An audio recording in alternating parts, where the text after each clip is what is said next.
This is Rugby Radio. Rugby Radio with Stuart Cameron.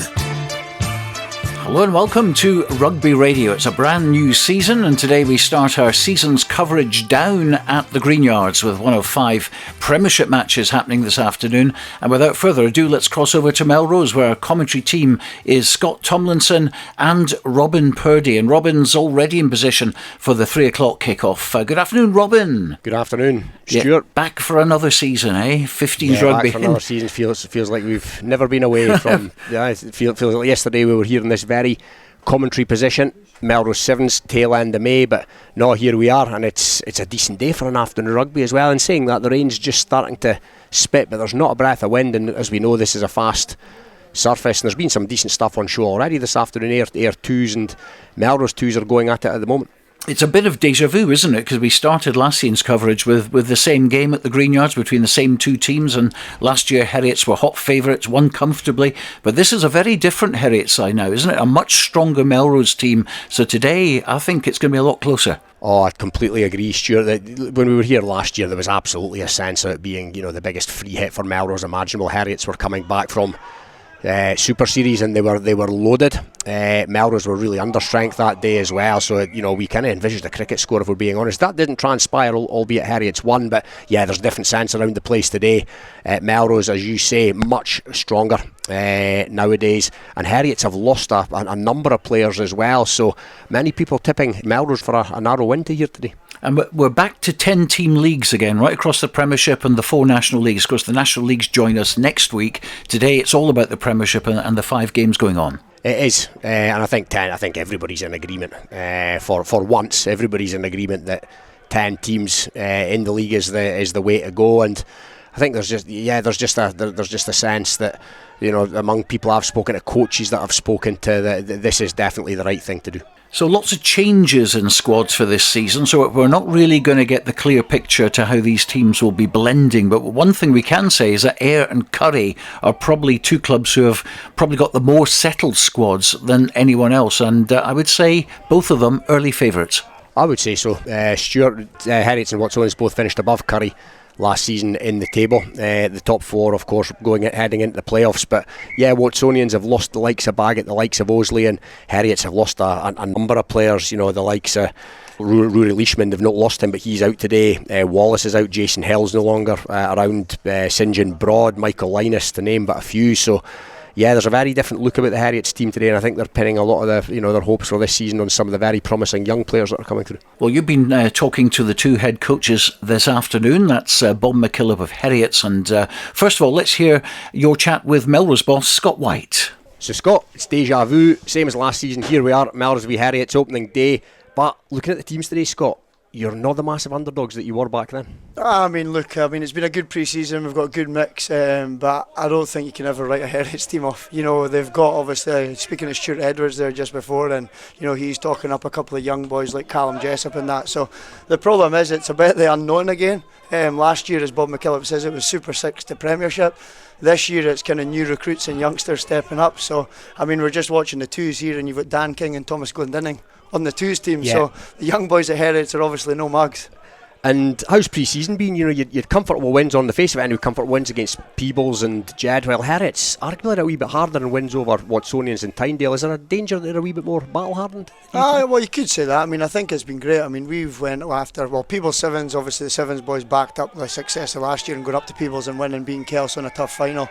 And then we decided to play 2 border leagues rather than fitting them in later in the year. We felt it was a great opportunity to play Peebles and Jed. So, week 1 against Peebles, we gave loads of guys an opportunity. So we actually took 39 boys up. So from our point of view, it was about getting numbers playing.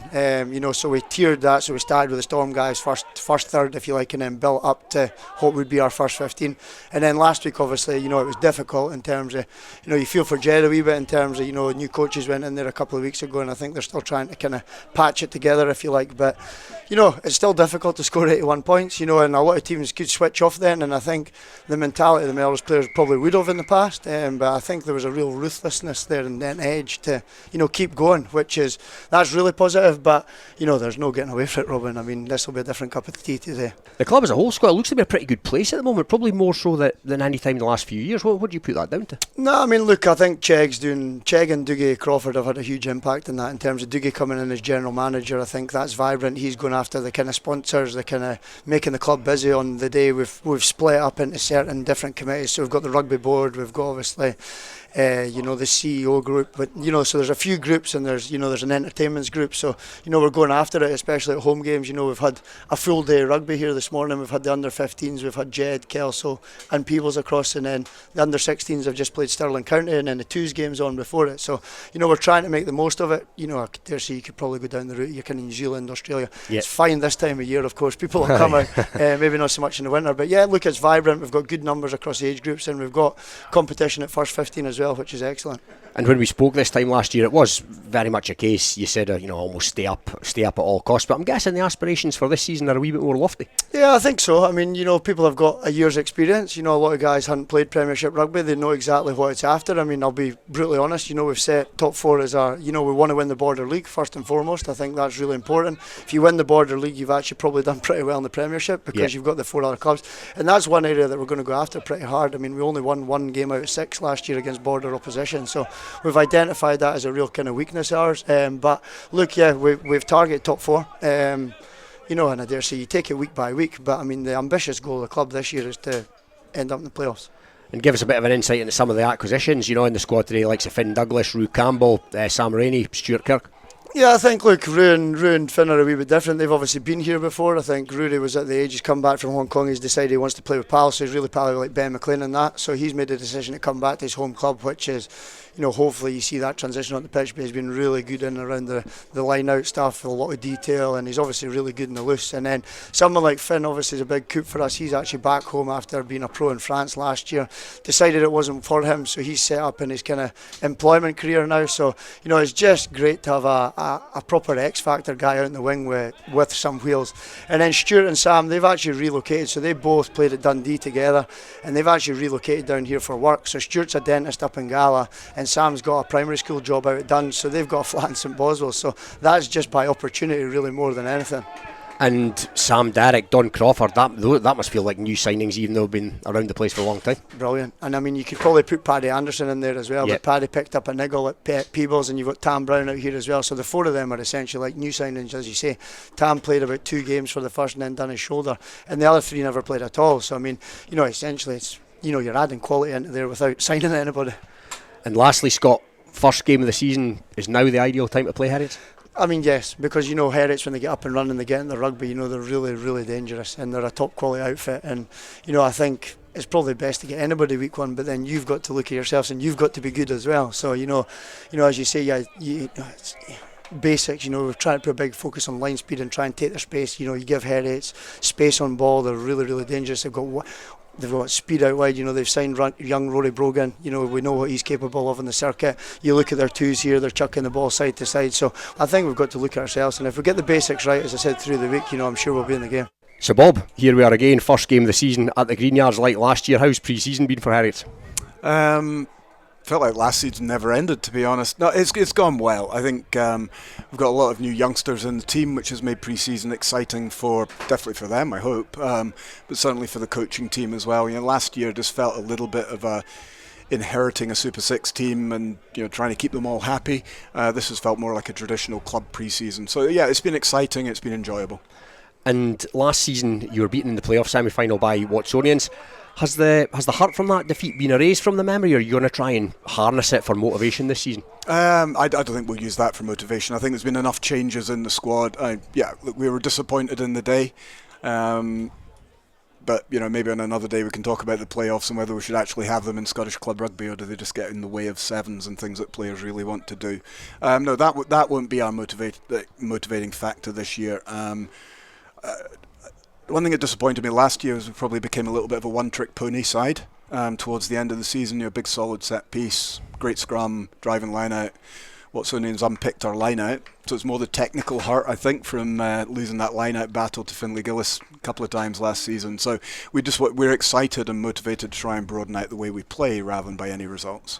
And there's been a bit of chat about this in the kind of rugby club media, if you want to call it that this week. What's it going to take this season, Bob? Not just for Heriots, but for other clubs as well, to mount a serious challenge to Ayr, with Ayr being most people's tip for the title again.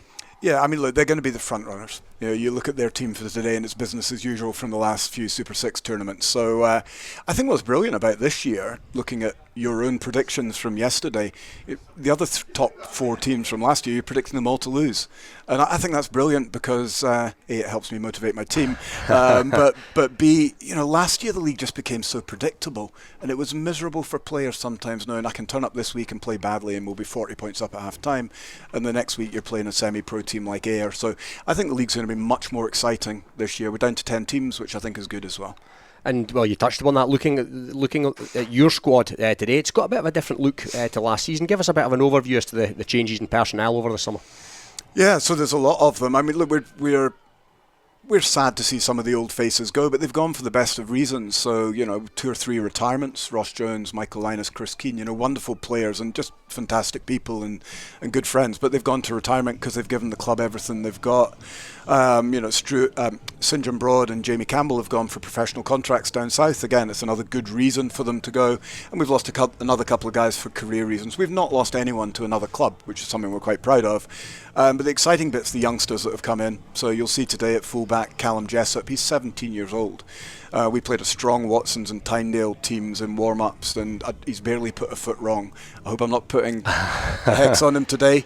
Rory Brogan on the other wing, guys down here will have seen a lot of Rory through the Sevens season, and a fantastic talent. So we're excited, as I said, to move away from that forward-dominated game that we had last year to something a bit broader, and we've been working hard on that with a new set of backs. It's pretty much a new set of backs today. Yeah, and well, that's kind of been evident for the last sort of half hour or so. Your twos are currently 4 tries to 0 up. It's half time in that one. I see the likes of Glendinning and Dan King in the twos today. Now, to the casual observer, Bob, that might have raised a few eyebrows. What was the thinking there? Because I think Melrose fans in particular would be delighted to see Glendinning in the twos today, given his performance here last season. Yeah, I mean, Tom was a superb signing last year for us. He was consistent, he's physical, he's the way he plays, the way he trains. He's had a couple of knocks. He wasn't able to take full contact till Thursday, so we thought it was sensible just to manage him. It's not as long as last year, but it's still a long season, so we'll manage him.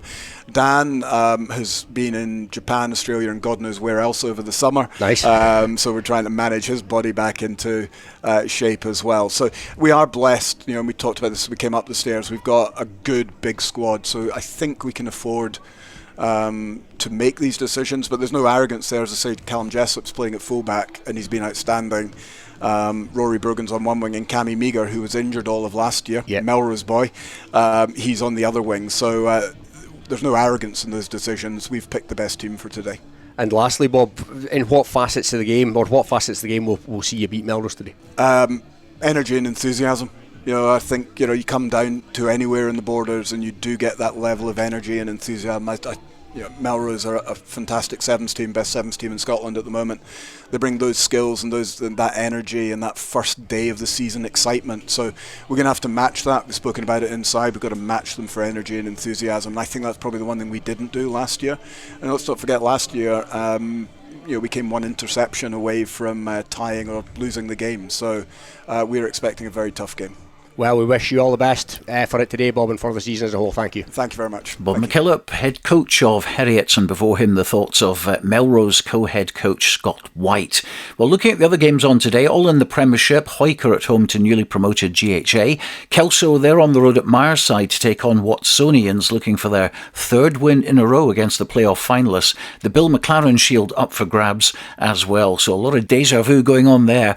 Added spice this afternoon. Champions Ayr, they're at home to Glasgow Hawks. Free admission for that one. A good initiative, I think, for the club as well. Get people in early doors. While over at Millennium Park, it's Currie versus Selkirk. And I think we can go there now. 4th v 5th from last season. And waiting for us there is Sam Matthews. That's right, Stuart. 2 teams who spent most of last year keeping an eye on each other will get up close and personal in this week 1 matchup. Last season, the scores went 22-28 and 54-31, both in favour of the Currie Chieftains. Therefore, one thing we can guarantee is a lot of tries and we can guarantee a lot of points. It's going to be a high scoring affair. Defence will be optional, but that is just testament to the attacking quality both teams possess. The key battle for me, looking at the team sheets, is going to be the second rows. Ali Bain and Courtney West of Currie play a lovely offloading game and they're very dominant in the line out. However, they go up against Selkirk's probably piece de resistance in their second row, McComb and Fisher. Both of them know how to win a line out, but not only that, they like to maul and they also love to do the dirty work. So watching 4 and 5 in each team go at each other will be a key battle this afternoon. Elsewhere around the park, the battle of the nines, Hugo Alderson and Gregor Christie both like to snipe round the breakdowns, but they also both know how to make sure their team gets in point scoring positions. Hugo Alderson, a testament to that with all his points scored last year, keeping himself right at the top of the tree for points scored from the boot. Another battle will be the fullbacks Callum Anderson and Charlie Brett. Both know how to lead their team and both set examples right from the first whistle with their work rates. Watching them play today will be a treat for everyone around Millennium Park this afternoon. Kick-off 3 p.m. OK, we'll look forward to that match as well at Millennium Park. And of course earlier he spoke with both coaches, Sesh Henderson of Selkirk and first Mark Cairns from Currie. Well, Mark, nice to get back on home turf on week 1. Yeah, totally. It's great to be back. It's nice to have a home fixture to start off the season. Having Selkirk here is great. We'll really understand where we're at because we're very close in the league last year. They like scoring lots of points, and one of our big work-ons as a team is our defence, so we'll be challenged today in that area. Well, I'm buzzing you said that because you've not heard my preview, but I mentioned lots of points and lots of tries last year when you two played each other. Does that mean defence was a bit more of a focus this week as well as the attacking prowess you showed last season? Yeah, defence is a big focus this whole year, and it's our go-to. We need to be much better defensively if we're going to challenge for the league or get into the playoff spot this year. And exactly that, like we're speaking on week 1, but you have to have a long-term mindset. What's the sort of plans for Currie this season? Is it get back to 4, is it push higher, or is it get into the playoffs, work from there? It's definitely to push for the playoffs, and then we'll see where we're at mid-season to see if we're capable of getting a home semi-final. And then last question, I asked Sesh as well, everybody loves off-season transfer rumours now. Is there any more names we can expect to see appear on the team sheet for Currie in the next couple of weeks?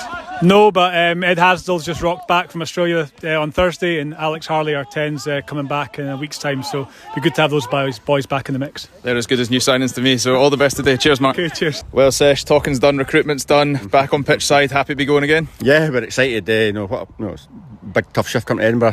Currie an excellent side, but we're pretty set, ready to go, ready to put a big 80 minutes in. And then season changed, everybody knows what Selkirk kind of bring, a dominant line out, and they bring a maul presence. Anything changed? You've obviously still got Fisher and McComb in the second row. Oh well, look, we've changed a couple of things, but we can't be the same all the time. Yes, we hope to get controlling that set piece. And if we do that, we can give our backs a platform, because that's most importantly, that's our backs can damage teams if we get front foot ball, and if we get quick ball, then even better. And then Malt in the 10 jersey, a nice start against away at Millennium Park. What are we looking for from him in the season? Well, control.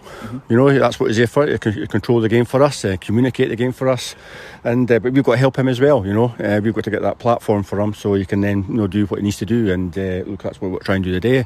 We'll be under pressure at times. We know that because Currie's Currie. They're a good side, but look, that's a challenge for us. And it's first game up I'm quite excited to come to Currie and play. And then the last one, everybody loves the off-season transfers. Can we expect any more names to appear on the team sheet in the next couple of weeks?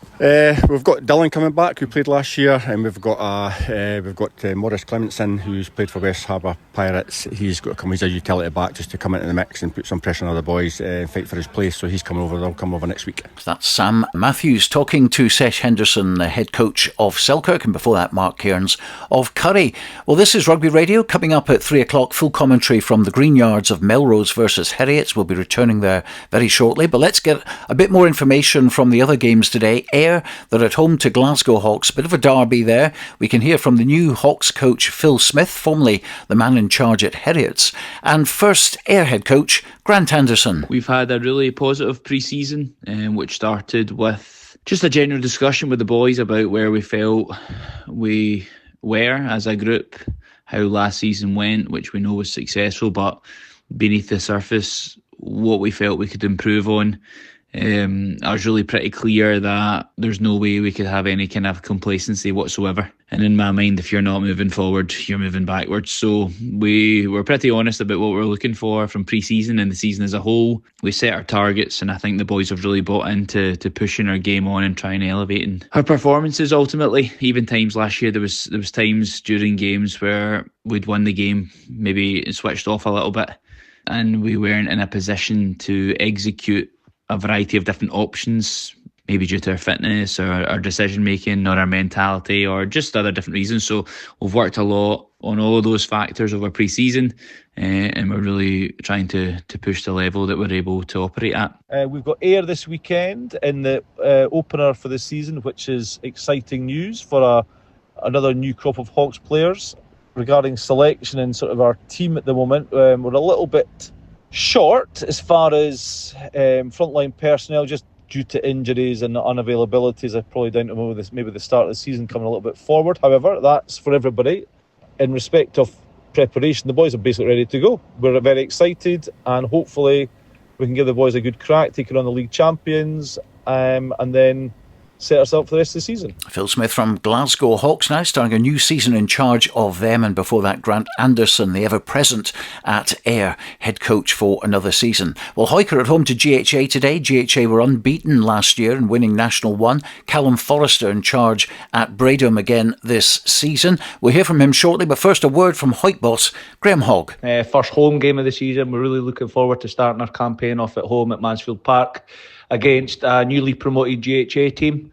Really looking forward to the challenge that GHA will bring us. I say it's a little bit of the unknown at this time of year. We need to concentrate on ourselves. The boys have worked really hard in pre-season. We started pre-season the end of June, so that seems a long time ago now. It's all been geared towards what we do in this very first weekend at home. We're really looking forward to Guillaume Moraldo, our French back row from Lyon, coming in. He'll start at number 8 this week. He's been really impressive in pre-season, and we're looking forward to how he goes.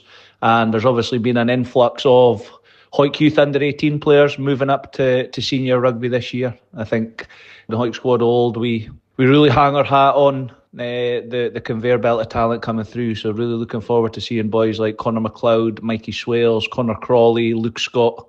We're seeing how these boys test themselves in senior rugby and in Premier 1 rugby. As a club, we're under no illusions as to how big a challenge and step up Premiership will be for us this season. The last couple of years, the players have built great foundations, team spirit, and an ethos that has galvanised us to promotion last season. We have a settled squad going into the new season. The only notable departure is experienced centre Max McFarlane, who's away to Australia to travel and work abroad. We head down to Hawick, which ironically was our last outing of the Premiership club and where we narrowly came up short. We're excited to see how this squad, majority of which is the same, 2 years older, wiser, and see how they really are looking to relish showing the rest of the Premiership what we have developed into. Nicky Thompson will be the only new face in the starting lineup as he lines up in centre alongside Charlie Lonergan. That's Callum Forrester, who is the head coach of GHA. It's going to be an intriguing match, that, and Graham Hogg, head coach of Hawick before that. The other game in the Premiership is at Marside. It's Watsonians versus Kelso. We got a few words with Neil Hinnigan, Kelso Director of Rugby, and from the coaching staff at Watsonians, and that's Mike Kerr. It's a game that we'll be looking forward to, and if we can move the ball around, if it's a nice day for us to play some attractive rugby, then it could be a good game for the neutral to come and watch as well. Hopefully we come out on the right side against Kelso this year, having, as I said, lost twice to them last year. Bill McLaren Shields up for grabs, which again adds that little bit of extra motivation. But yeah, just looking to get the season off to a good start, try and build that bit of momentum and try and build that confidence within our young squad. In terms of team news, experienced, stable front row, Cole Lamberton, Matt Pritchard, Craig Davidson, who were all with us last year. Martin McGinley as well is back, which is great for us. Quagga and Louis Ball are back. Andrew McInnes, again, all these guys were around last year. Stu Allison, who's a good operator in the back row. Young Harry Jackaman, as I mentioned before, who's one to watch. And then in the back line, a new 9, 10, 12, potentially looking at the makeup of the team. All young, all really keen, energetic, like to play on the front foot, like to play a good brand of rugby. So Andy McLean at 10, who's come from Hawks. Harry Clark, Dom Coetzee, Ronan Kerr, looking around those sort of centre positions, possibly Dom at fullback. Loman McPherson, that is a quality club player, and then young Daniel Kelly, who should actually still be in school. He's young enough to still be in school. He's having coached him for the last 2 years at school. He missed all last year with a bad shoulder injury, but he, for me, has got a huge amount of potential to go far in the game. Starting team similar to last season, but Will Jones comes in for his first league start in the back row. Billy McNeil is also in the back row as he returns. And with the injury to Robbie, James Thompson comes in on the wing. Angus Utterson plays at 12 instead of regular Frankie Robson, whose wife has had twins this week. That means Frankie's out of action this week, so still a really good competitive side out there. Angus McGregor keeps his place at loosehead with Grant Shields on the bench. Ewan Knox is back in the squad on the bench. There's a few people coming and going a little bit, but we are fairly settled. We look forward to a new season, a new chapter. Obviously a really difficult place to go, Mireside, and it'll have the added spice that we beat them home and away last year, so they'll be really, really up for sorting that out amongst themselves at Mireside, that they would like to put that one right and even the scores. So we're expecting a bit of backlash from that, but as I say, we're in a good place, and we are looking forward to getting going.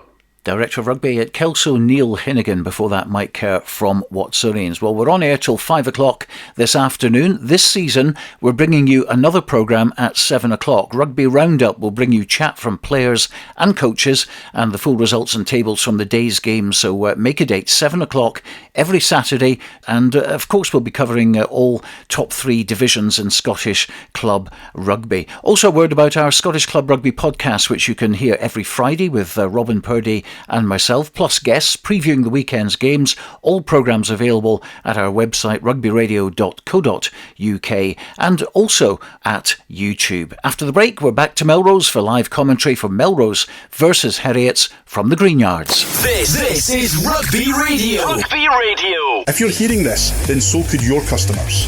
To advertise on Rugby Radio's 2 Saturday shows and also the Scottish Club Rugby podcast, get in touch via our website at rugbyradio.co.uk.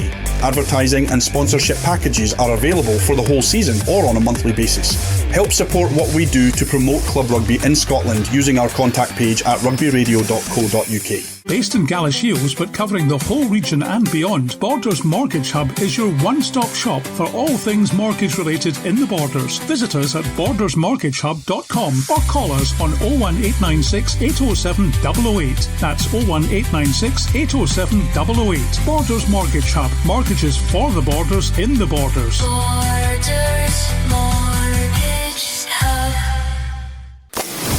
This is Rugby Radio. Rugby Radio. Okay, high time we went down to the Greenyards. It's Melrose against Heriot. Your commentary team today, Scott Tomlinson and first of all, Robin Purdie. Thank you, Stuart. So, after a summer in which the Lions conquered Australia and Oasis conquered Murrayfield, the question on everyone's lips, fans and media alike, is can anyone even come close to conquering Ayr in the Arnold Clark Premiership? Seems that most people are answering no to that question at the moment, but these two teams on show today will both have designs on a playoff place at least, and after that, well, you just never know. So looking at the teams, Mel's looking an awful lot stronger than did this time last year, while Heriots, they've had a bit of a different look about them today, without the services the likes of Leishman, Wallace, Hill, Broad and Linus, to name but a few. So for Melrose, good to see Don Crawford back at 15, Finn Douglas and Connor Spence are the wingmen. The Aussie combo of Declan Mulcahy and Corey Goldsborough team up in the centres, with Doug Crawford and Rolly Brett at 9 and 10. Jack Dobie, Ben McLean and Zen Zvarzak form the front row. Angus Weir and skipper Angus Runciman are in the boiler house, with a back row made up of Elliot Ruthven, Finlay Sinclair and Rue Campbell. And the nails of Callum Jessamine at fullback, Cammy Meagher and Rory Brogan are out wide. The centres are Zach Smith and Max Wallace. Struan Wells at 10 with Seb Smith at half-back. In the front row it's Angus Munro, Flynn Thomas and captain Ewan McLaren. Ross Brown and Pat Spencer in the middle row, with loose forwards being Tom Dunn, Rory Kirkpatrick and Callum Anderson. Today's refs, Chelsea Gillespie with Willie Anderson and Bob Nevins on the sidelines. And before kick-off here today, there's going to be a minute's silence to mark the recent and very sad passing of David Milne, a fine prop for Heriots, who famously formed an all-Milne Barbarians front row with his brothers Ian and Kenny in 1989. So condolences from all at Rugby Radio to the family and friends of David Milne.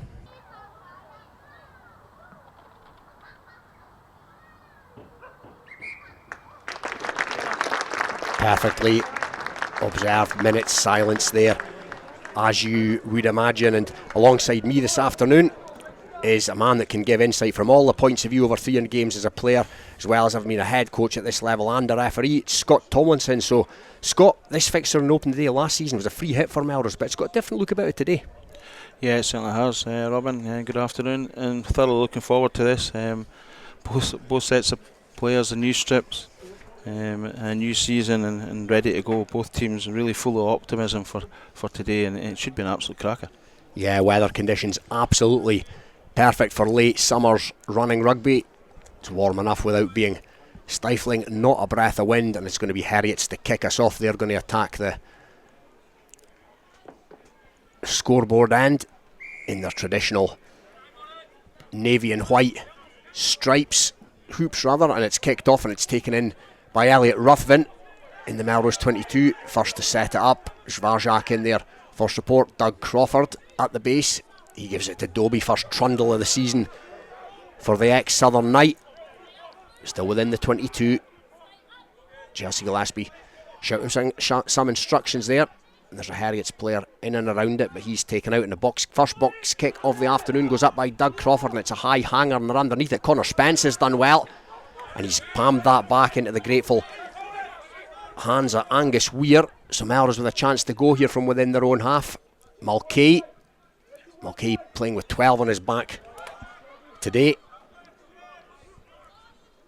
The Australian, second season here now as Rolly Brett. Has a dart. Rolly Brett playing 10 today. He'd often be found in the 12 jersey, but such as Struan Hutchison's stint in Australia, Brett, decent player, standing in at 10 today. And another box kick early in the piece from Crawford, and again it's going to be contestable. Finn Douglas thought about it, but it's been gathered in by a Heriot's player, so Heriot's with the first chance to attack here on the Melrose 10 metre line, centre field. Big second row Pat Spence, he's only 20 years of age, he's a big old lump of a boy. Takes a couple of Melrose players to haul him down. Here comes Zach Smith, ex-Super Series, in and around the Scotland under-18s while at George Heriot's school. Digging for that like a mole. Seb Smith, the scrum half. Smith again. This time Spence plays first receiver, and they've got numbers on the far side. That's meagre, once of this parish, of course. Now the big prop Angus Munro, the big loose head, hits it up. That's good defence by Melrose. Centre field. Back it comes again. Struan Wells, recent acquisition from Edinburgh Accies. Starting at 10 today for Heriot's, right on halfway. Melrose contesting that breakdown, but still it remains with the nails. Spence, his second carry so far. Still within their own half. Smith, that's a little half break, and it's turned into a full break there by Struan Wells. A lovely pass there straight out to rampaging number 8 Callum Anderson. No Rory Leishman, the talismanic skipper, in the ranks today, Scott, but on the face of it at the moment it matters not a jot. Yeah, it was a beautiful break with Struan Wells, the Heriot's 10 there. Maybe a hint of a forward pass, but we were nowhere near being able to see it. It was interesting. Melrose started off really well, trying to get it to edge, and then it was a poor kick. It was a poor kick and giving away possession, and Heriot's just retained possession after possession. A couple of really nice touches with individuals, and Rory Kirkpatrick there at 7, a nice little tip on, and keeping possession really well, and that, one little break and they were through, weren't they? It was too easy. Yeah, it was. Struan Wells, lovely first break, clean break of the afternoon from him. What a way to settle into a new environment. His confidence will be absolutely buzzing as the conversion attempt sails towards the uprights, but drifts just wide. So first blood to Heriot's, 6 minutes gone. Melrose 0, Heriot's 5, and first game for a new club. Scott, Struan Wells doesn't get much better than that, does it? Yeah, I'm not really aware of him, but I believe he went to Peebles High School, so we'll claim that as a true borderer. It was a beautiful break though, wasn't it? Just one little step off the left foot and he was gone. Yeah, in from Edinburgh Accies, like I say, you're absolutely right. Peebles High School before Merchiston. A little bit of time in Watsonian Super 6 as well. And the kick-off is fallen on the Melrose 22, and that gives Harry's possession, tipped on by Kirkpatrick. And that's out to Meagher now. Is Meagher going to have a crack? He's a big unit out there on the wing. He's hauled down. Beg your pardon, that was Max Wallace. That's another recent acquisition from Edinburgh Accies. Accies relegated, of course, so on the face of it they've been plundered for a few of their players. Flynn Thomas, 1 try from 7 last season, and it's kicked forward by Heriot's into the Melrose half. Is that drifting towards the touchline? No, Rolly Brett's back. There's a massive pass in field by Brett to Don Crawford. Now we all know about his running ability. Horrendous injury last season, he passes it to his brother. Then they go to Mulcahy. Mulcahy goes route 1 under the stern attention of Callum Anderson, Zwarzak, the ex-Selkirk player, Polish international. Finlay Sinclair, he definitely was schooled in Peebles, currently playing for Melrose now, and it's Connor Spence, the ever dependable Connor Spence. That looked like went forward, however, from Spence just as I said that, and yes, Chelsea Gillespie signals that there's a little bit of a knock on there. And that Heriots defence is really dangerous. They were putting some huge hits in there, and Melrose were just going one-on-one runners. You know, there wasn't any support player there, and Finlay Sinclair just got absolutely smashed there just now, unfortunately. Yeah, he did. I was going to say the Heriots defence are it's more about Heriots defence. They're making Melrose attack look a wee bit one-dimensional. Yeah, it's interesting. There was a breakdown just in front of us here at the stand side there, and the Heriots 12 just absolutely smashed and put everything in it, just himself solely, just to try and cause as much bother at that breakdown as he possibly could. But physically they look so much stronger than Melrose at the moment. They do. They look big and lumpy. You know, they look big, lumpy, and fit. Heriots, Scott, I have to say, and we mentioned before, the likes of Dan King playing in the seconds today, as was Tom Glendinning. So you mentioned it was Zach Smith in the 12 jersey with a big hit. He'll be looking to put in a strong performance, because obviously Glendinning will be breathing down his neck. We've got an injury here, and it looks a fairly bad one. Scott, 10 minutes into the start of the season, 8 minutes into the start of the season. That's not what you want. Is that Sinclair? Yeah, it's Sinclair. After that tackle, yeah, it's certainly not what you want at the beginning of the season. You've worked really, really hard pre-season. You've probably put 6 to 8 weeks into training, and I see it looks like Sam Derrick coming on the field. I think he would be a very good replacement for young Sinclair, unfortunately. Yeah, Sam Derrick is entering the fray, and this may take a few minutes to be dealt with, because he looks in a pretty bad way. Sinclair, of course, another player that was injured last season, only played 6 games. But yeah, Scott Derrick, a very, very handy man to bring on. Yeah, and I hear he's been going really well at training as well. It's possibly maybe not as want to be on as early as what he has, but he'll feel his way into the game. He's a good enough rugby player to be able to do that. Yeah, it's interesting what you were saying before. Obviously, Melrose seconds and Heriots seconds were on before this game this afternoon, and Heriots were in total control of the game, showing some really nice players at that second team level as well. So they've obviously got a lot of strength and depth at the moment.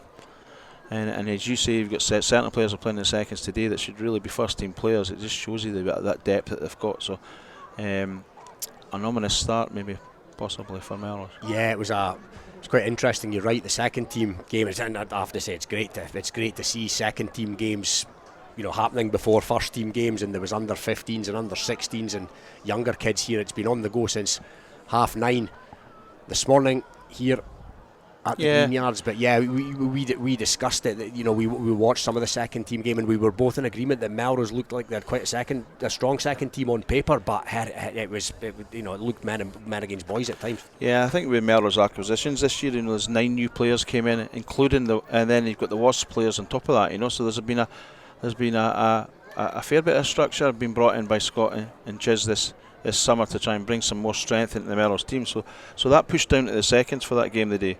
And Heriots came on top by quite some margin. So it's it's a shame for young Sinclair here. There's a lot of medics round about him just now, so it will take a wee bit of time, I think. He actually tried to stand up as well. It shows you the hardness of the young lad, but he's now lying down, and he'll be taken off the field as comfortable as possible, I think. Yeah, I think they'll be waiting for a stretcher. The Heriots medics are on. Bob McKillop's on there as well. So yeah, both the officials for both sides showing their concern here for young Finlay. And I think, and truthfully, Melrose will be comfortable with this. It may be an opportunity to regroup. However, they've not really pulled together as a pack, which I would have expected they probably should have. Unlike Heriots that are all together and kind of vying for the same, kind of have a wee bit chat and make sure they ensure that when this kick-off goes back again, they get back into the game. Melrose are certainly just looking slightly anxious at the moment. Yeah, would it be right in saying, Scott, from our vantage point in this famous old commentary box, there's a there's a difference in size between these two teams. Heriot's look a big old outfit. I didn't want to say anything because I thought maybe it's just the jerseys, that yellow, the yellow jersey of the Melrose jersey, predominantly yellow, and then you've got the white and blue hoops, which obviously sometimes can make the player quite big, but I think as you've seen the early stages with the big hits that are coming in, they certainly look a more physical side. What I do like about HERIOT'S is they've got that wee bit of finesse in the park as well. So a beautiful little tip on there, clever. Looks as if he was going to carry it hard, and he just give it a wee bit, just give that little tip on. So they've got a wee bit of everything at the moment, as you say, HERIOT'S. Yeah, a Kirkpatrick in the back row with a bit of finesse about him. The apple doesn't fall far from the tree there. What a wonderful player. I've said that often enough over the years, what a wonderful player his father was. Jed Forrest, number 8 for many's a year. Stint at Burrymuir as well. Ronnie Kirkpatrick.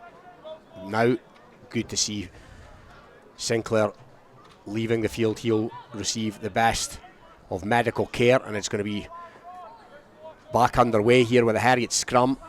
Over on the far side, 15 metres in, 10 metres inside the Melrose half. That's a solid scrum, and it's just starting to move a wee bit now as well. Melrose just starting to creak at the base of that is Smith, and Chelsea Gillespie's arm out here. They're playing with a free ball.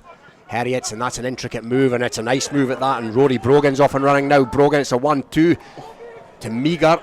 Wasn't the best of passes by Brogan. It was a 2-on-1 situation. That's good defence by Melrose. Is going to end up in touch. Meagher certainly drifting towards this near touchline, but no, it's going to come back here to Pat Spence, who's been very busy so far in this game. Now the scrum half, Smith again. They've come back to the near side, and it's out the back door there, and Brogan comes back inside. That was another nice bit of play there by Kirkpatrick. Smith, scrum half, try scorer Callum Anderson. He's held up 10 metres or so short of the line. Latest trundle by Flynn Thomas, the Kiwi. Flooding round the corner here. That's Zach Smith, who came hard the inside centre. Now 8 or 9 metres short, and that's a big carry. Came at 100 miles an hour there, the captain, Ewan McLaren, the big tight head prop. So knocking on the door here, and it's Flynn Thomas again. Takes a couple of Melrose players to drag him to the deck. Varying the point of attack here, and it's Spence once again. They're going from one side to the other, keeping Melrose guessing. Now they go on to that far side. Again, Zach Smith has another crack. They're 5 metres short now.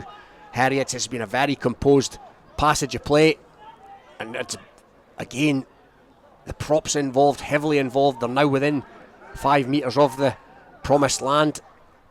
Wells, stronger defence there from Melrose though, and they're in and over that. Is it going to come back on the HERIOT side? Yes, it's come back. Wells again, he's orchestrating things at the moment. We're in there with a tackle, but it's been lost, and Jack Dobie's come away with it. So Melrose have come up with the ball. Good play by Dobie. And they're going to have to try and clean the lines, and a penalty's been awarded.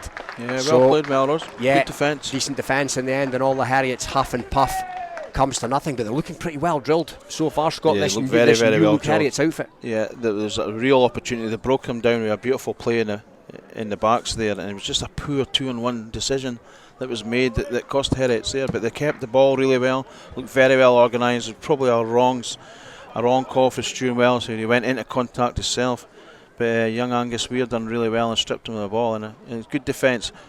Melrose will take a lot of heart from that. They certainly will. Penalty's been kicked to touch. We're 16 minutes in. It's Melrose 0, HERIOT'S 5. And I think we can go to Millennium Park because there's been a score over there. Let's rejoin Sam Matthews. All action here to start at Millennium Park, with the visitors getting 8 points on the board very quickly. A game of kick tennis with all members of the back three in both tens getting their foot on the ball resulted in a 50-22 for the away side that put them deep into Curry's half. That was then quickly converted with line-out maul and try through the James Bett hooker in the number 2 shirt for Selkirk. Hugo Alderson has just put 3 points on the board as well to make up for his missed conversion. The score currently sits Curry 0, Selkirk 8.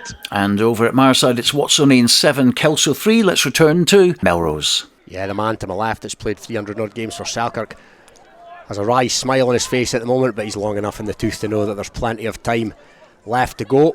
Melrose threw in to the line out, made a bit of a mess of it, so it's a HERIOT scrum on halfway. Better Melrose scrum though on that occasion.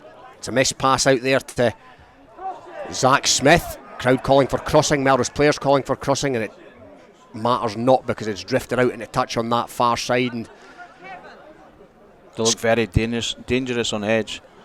Heriots, it was a beautiful pass by Zach Smith there just now, and the winger just dropped it, but it was certainly on for Heriots again. Yeah, this new look Heriots team today, I make their nine top scorers from last season not playing today. Ross Jones, Leishman, Linus, Dan King, George Cool, Sam Wallace, Tom Glendinning, Angus Hunter and Zach Ross, and yet here we are. They look as well drilled as you like at the moment. Yeah, and you find that with a lot of the city teams, there's a lot of ins and outs during the pre-season. Melrose, and there's almost an interception there. He flew out the line, Struan Wells, as Melrose were trying to run a move, and it's been hacked forward, drifts into touch just in front of Connor Spence. So just a wee bit scare him there. It was almost on for Melrose by virtue of the fact that Wells had flew up so quickly, but they couldn't capitalise. So it's going to be a Heriots line out. 18 minutes into this one, albeit there was a lengthy injury to young Finlay Sinclair. Melrose 0, Heriots 5. Early try for Callum Anderson, the Heriots number 8. This is a big scrum for Melrose because they looked as if they had a wee shunt on there in that last scrum there, and it's really important they do the same again and try and disrupt this good ball that Heriots are getting at the moment. A couple of strong scrummaging props on show for Melrose. Svarjak and Dobie. That's going to be a good battle today with Angus Munro and Ewan McLaren, both decent operators themselves. Strong enough, stable scrum there. It's going to be clean ball for Heriots. Decent pass by Smith. And another decent pass, a lovely cut-out pass to Callum Jessup, and that's created the space for Brogan on that far side. And we all know in this part of the world what he's capable of. But on that occasion, he's fumbled it forward in the contact. But again, Scott, it's that tidy back play that looks like it's going to create space. Yeah, it was the same person. It was just Zach Smith that threw that miss pass, 9 straight to 12 and 12 straight to the wing. It's interesting, Melrose are maybe going soft there in that defensive situation and quite happy to push him to touchline. Obviously they won that ruck situation in there, and it'll be a scrum to Melrose. Chelsea Gillespie, referee, just having a chat with the two front rows. Melrose with another player who missed an awful lot of last season back in the starting lineup today, Ben McLean. He's a big old lump of a boy. The hooker can play back row as well. His absence last season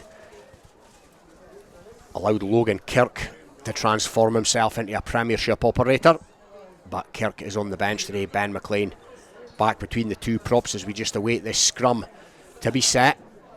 It's about 7 metres in from the far side touchline. There's a few more supporters than there was earlier on. More on this near side. Doug Crawford to feed this. Solid Melrose scrum.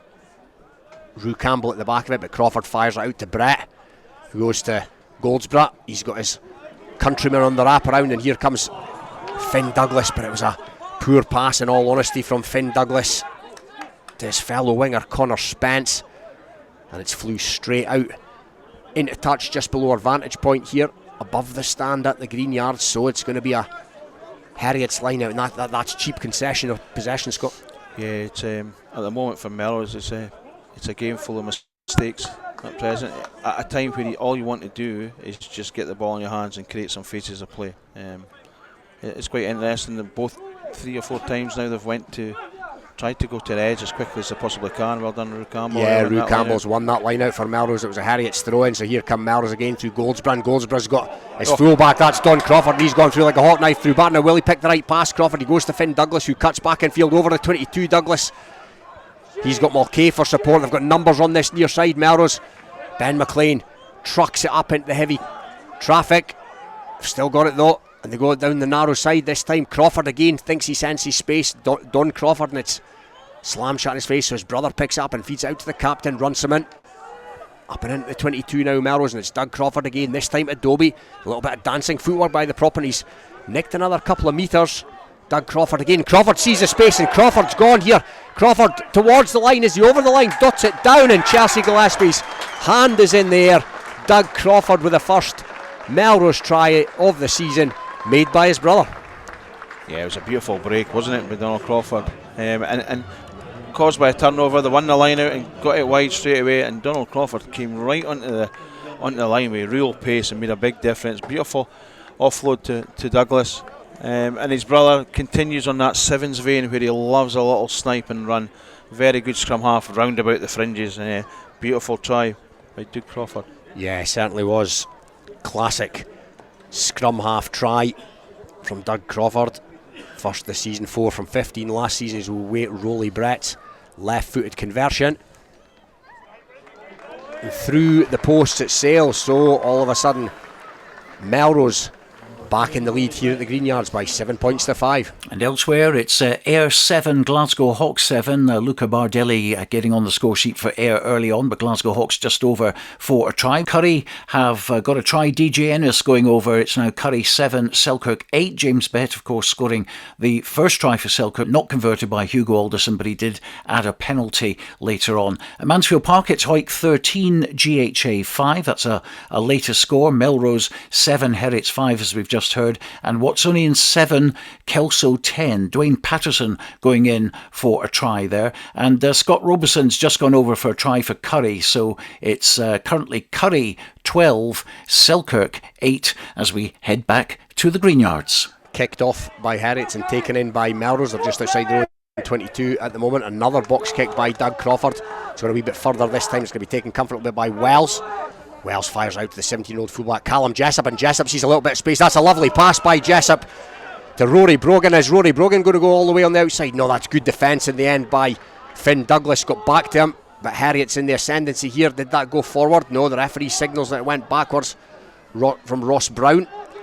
So Heriots now going to come on this near side. Another carry and tries to get the hands free, does Finn Thomas, but it's been lost forward, but they were playing with an advantage.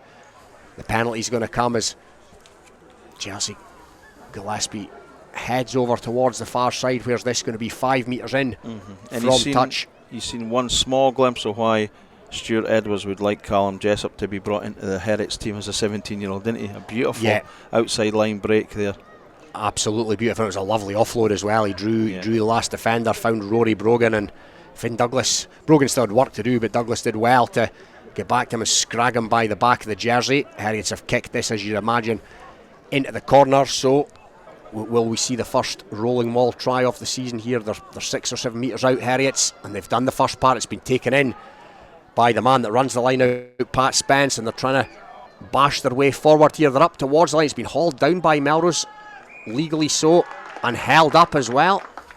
Just waiting to see what's happening here. It looks like, for all money, Scott, it's going to be a Melrose scrum. I think they've defended that pretty well. Yes, the arm is out and it's a Melrose scrum. They've done well. It collapsed very quickly though as well, which would, normally as a referee you would think there's something dodgy going on, because Heriots were going for the line in the faraway corner. Yeah, they certainly were, and it did go to deck pretty quickly, but again, that's stoic defence by the home team. They currently lead 7 points to 5. 25 minutes gone, but there will be injury time no doubt to be played at the end of this half due to the unfortunate early season injury to Finlay Sinclair. Left the field on a stretcher. So Doug Crawford to feed this scrum. There's been an indiscretion there and they're going to have to reset. It's been a decent game. Yeah, it's been so exciting. Far. Yeah, it's been good. And I like the idea of what you were saying before, the earlier age groups were on the pitch.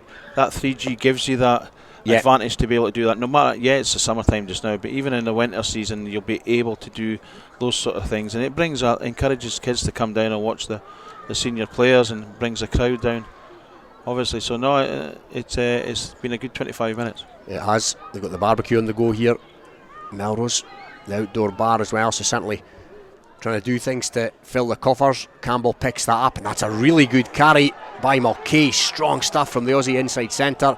That's taken them up to the 22, and they're going to try and flood round the corner here. Melrose, have they got numbers? Arcing break there by Finn Douglas, but he's beautifully tackled in the end. It had to be a good tackle by Cammy Meagher, but Melrose still in possession. Weir, the farmer, Crawford again. This time to Connor Spence. Connor Spence is hassled and harried by a couple of Heriots players there, one of which was the young fullback Callum Jessup. Crawford, Dobie was a dummy runner, and it went to Angus Runciman, and he smashed back a couple of metres.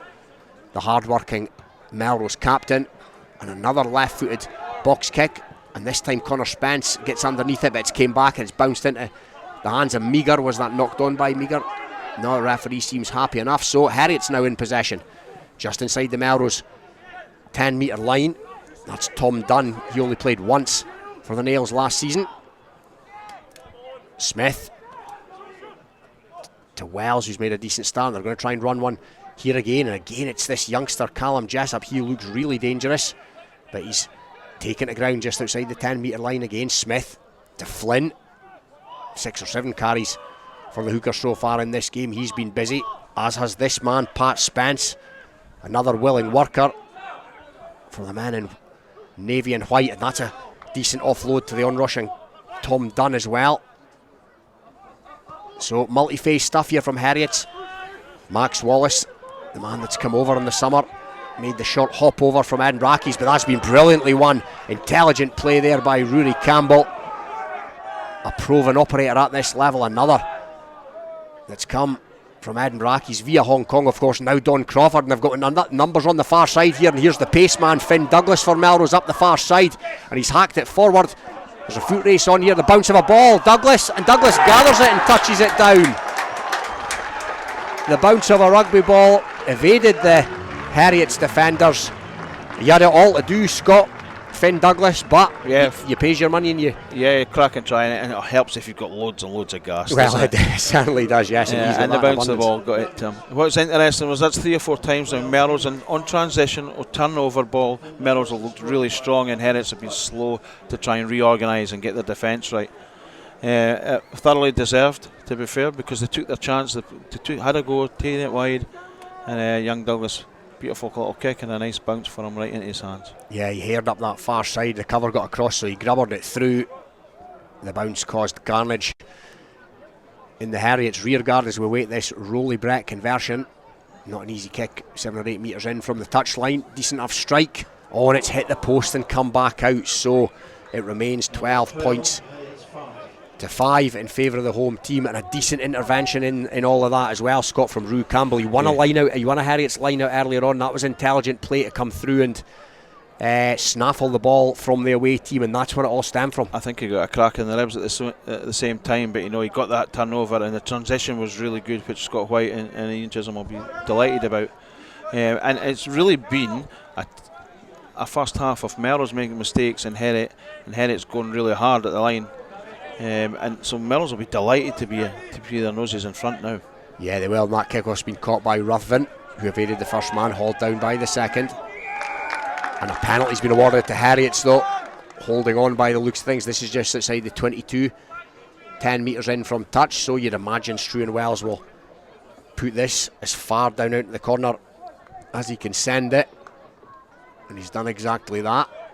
Connor Spence trying to dictate to the assistant referee where that left the field, and according to the assistant referee it's about 10 metres short. So will they try the trundling mulligan, and will Melrose sack it like they did the last one? Campbell was interested there in the middle of that line, and he's done enough to make it a mess, and it's came back on the Melrose side, but no, I think he's been pinged by somebody's been pinged for maybe playing the man in there or a hand on the shoulder.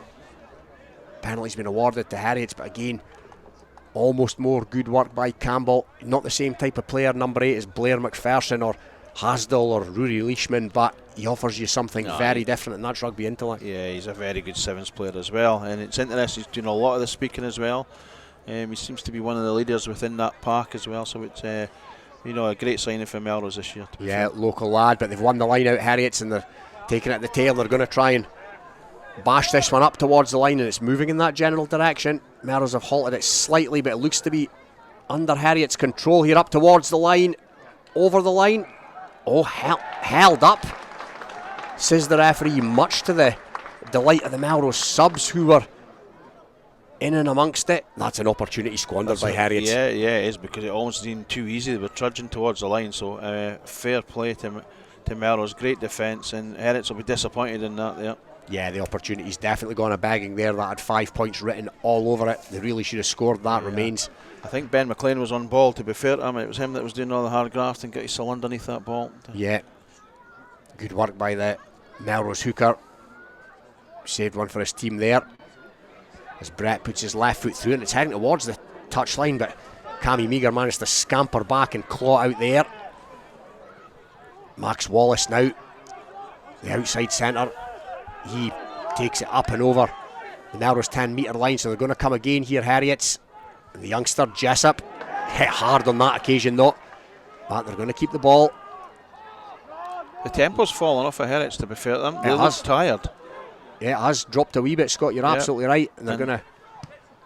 That's a bit of an aimless nothing kick. That could bounce. No, he's got lucky with the bounce there, Struan Wells. That was aimless. Don Crawford. Oh, that's a big kick by Crawford. Now, where's that going to go? That's a huge kick by... Oh, he's done really well there. For Heriot, Struan Wells. He managed to catch it just before it went out and throw it back in field and then pick it up. Rolly Brett, the latest in this game of kick tennis, and that's a good kick by Rolly Brett. Melrose have won that game of ping pong, Scott. Yeah, 15-love to Melrose there. Good kicking game of tennis. But there was some good skills in amongst that as well. Yeah. This lad Wells is a strange character. I mean, a beautiful skills set there, but then a couple of aimless kicks. Beautiful break early doors that made the first try. So I would like, if in a Melrose point of view, I would really be looking to try and get in amongst that laddie Wells at 10 and just see what his tackling ability is like and just question his authority in the game. And Kirkpatrick was up at the front of that line out, but Flynn Thomas, some carries he's made. Yeah, he's already made an in the awful game, lot of carries, and he looks fit and busy. Angus Munro, his front row colleague, nicks another 2 inches, and into the box it goes. This time by Heriot, Seb Smith. Connor Spence is going to be under that. Connor Spence has taken it, tackled by a couple of Heriot's players, one of which was Rory Kirkpatrick. Now they're going to go again. Melrose, Campbell comes back in field, hauled to the deck by his opposite number, Callum Anderson. The two number 8s coming together as the heavens start to open here at the Green Yards and the rain starts to fall. Oh, and that's a good inside pass to Mulcahy, and Mulcahy's found the space and he's gone here. Mulcahy back inside to Doug Crawford, and Doug Crawford, it's opened up for him as well. Dragged down 5-6 metres short. Good play here. Now Rolly Brett, there's space there and there's men over on that far side.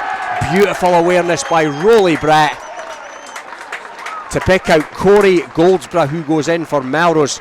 Third try, and we spoke about rugby intellect before. There was several instances of it in the run up to that try, Scott. Yeah, when the ball's in play, Melrose look really strong. When it's in play for longer than maybe 5 or 6 phases, Melrose look really strong, and Heriots look tired round about the fringes, and that's what happened there. Rory Bent made a lovely inside break, passed it inside there, and it went right through the hole with Goldsberg, and a great finish. Had the accuracy to retain the possession and push it out wide again. Yeah, good interventions in there by the likes of Doug Crawford as well. Stole a few more metres, managed to keep the ball alive as the conversion attempt is good from bang in front, as you'd expect. So all of a sudden a bit of daylight here between these two teams. Melrose 19, Heriots 5, 35 minutes gone with injury time at the end of this first half to be played. And yeah, Melrose, after the first 10-15 minutes, almost since the injury, Scott, they've moved into a pretty good place. Yeah, it soaked up the pressure that Heriots was bringing on. Heriots just look really tired with all the amount of possession they have. I mean, you got to think about Melrose making all those tackles as well. But Melrose certainly look the more comfortable at the moment now. It's completely turned around from what it was first 20 minutes of the game. And the kick-off again has been taken by Elliot Ruthven. He's hauled out. He's just managed to keep it in from touch. He got perilously close. Dobie beats the first man with footwork. That was tidy play, and he gets it away to Sam Derrick, the returnee. Crawford again. Another box kick from Crawford. That one's a wee bit skew-iff, but it's going to be allowed to bounce, and it has bounced, and knock on there by Heriots. And yeah, the referee's picked up on it. I think everybody hanging around there to see what way that would go on, but certainly from here, Scott, it looked like a Heriots knock on, and I think that is what has materialised. Yes, so again, a good net gain for Melrose. They're up to halfway. It's that kicking game as well. Yeah, Heriots are not dealing with the kicking game. The kicking game is not deep kicks into the fullback kind of hands. It seems to be like right in the middle, where somebody has to deal with it within that back division or maybe the back row, and that Heriots are not dealing with the kicking game at all. No, it dropped right in front of Struan Wells, the high hanger. He couldn't get to it in time. He almost tried to trap it football style, but it bounced on this hard surface, and that caused all kinds of carnage. So right on halfway, Melrose scrum. Melrose 19, Edinburgh Accies 5 here on Rugby Radio. Tries for Doug Crawford, Corey Goldsborough and Finn Douglas for the home team. Countered Callum Anderson's early score for the Nails, and that's a decent scrum by Melrose. Crawford feeds it out to Mulcahy. Mulcahy's been good in this game so far, and he's beat the first man over the gain line by about 10 metres again, the big Aussie. Strong play by the man from the Souths club, and here's another strong player, strong runner, Donald Crawford, and he's taken another 10-15 metres. Doug Crawford senses the narrow side. Now, good hand in there by Rory Brogan. He had to fling it back in field to Kirkpatrick, and that's been hoofed down the park by Heriots. So Rolly Brett has to retreat. Now he's got Goldsborough, the most recent try scorer, Corey Goldsborough, and that's a chip and chase. Now where might that bounce? Oh, it's bounced right up into his bread basket, Goldsborough, and he's still going, and he's got Connor Spence for company, and Connor Spence is off here. Bonus point in the bag for Melrose. Connor Spence dots it down. Melrose, Scott, absolute dreamland. Yeah, and Heriots are completely off their feet. Completely off their feet, leaving holes and gaps everywhere. No chasing that kick there just now, and you know, fair play to Melrose. They exploited that situation, and beautiful little chip over the top. And yeah, the centre partnership, the Aussie centre partnership, is starting to take control of the situation. They're starting to run at Wells at 10, creating those little gaps. That's good.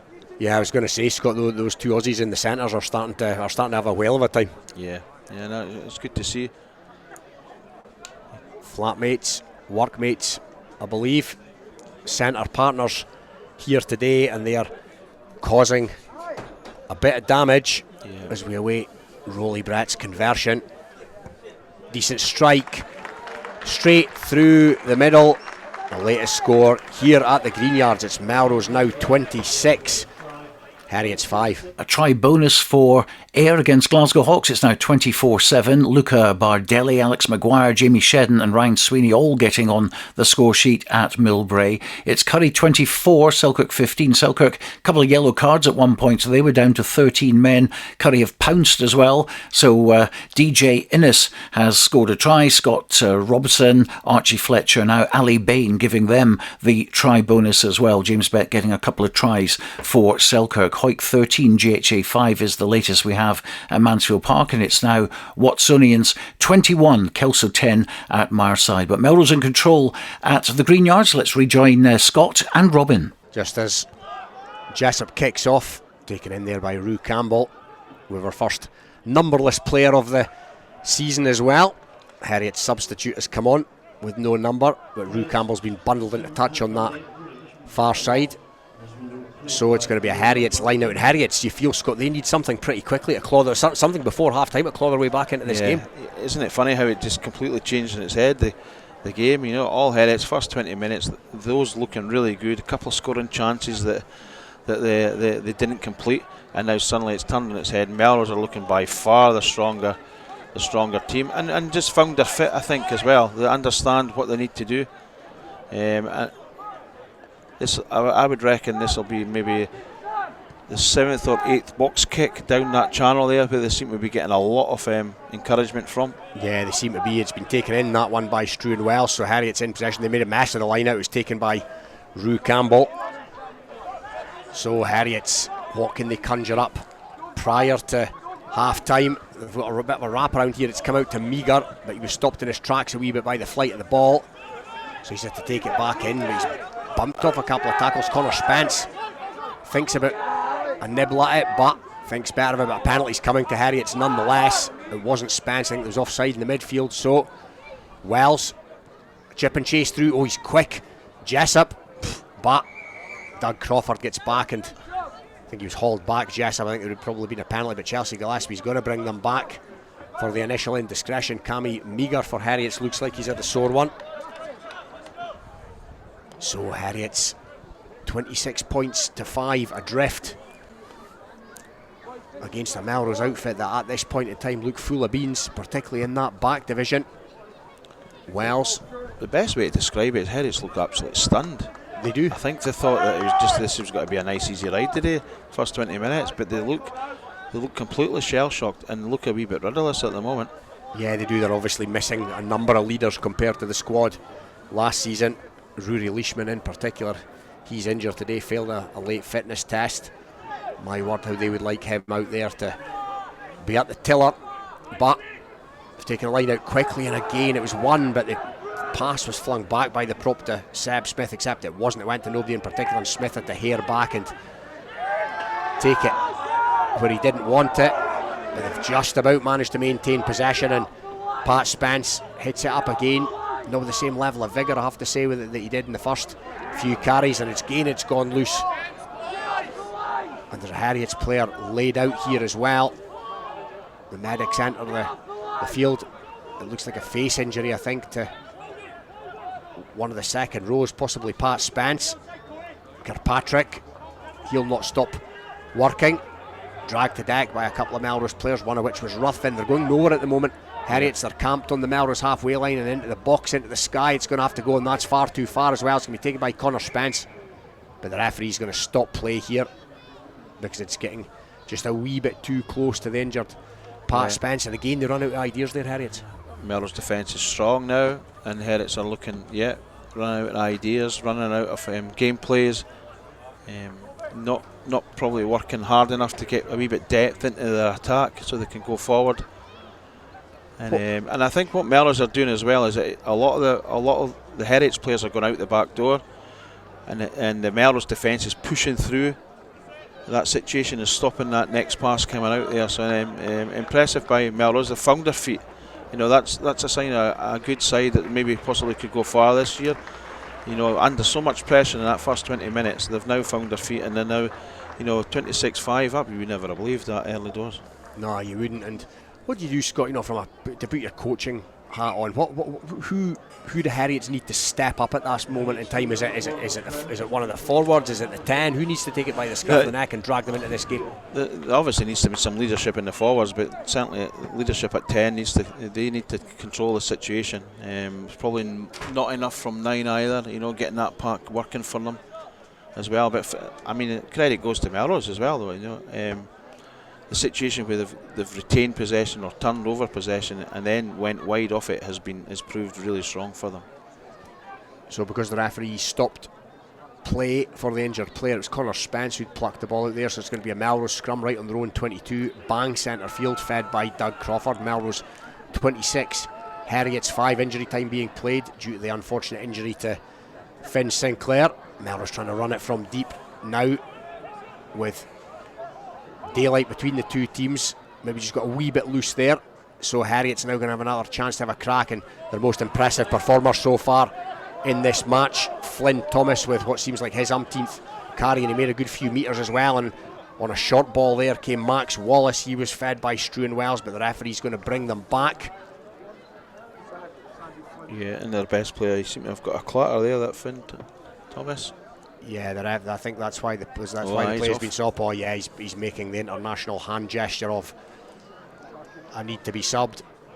He knows straight away, and by the way he's holding that left arm, that doesn't look too clever, Scott. No, he's carried the ball at least 10 to 12 times. I don't see where Heriot's got to go in the second half, because he's been their only main source of carrying ball.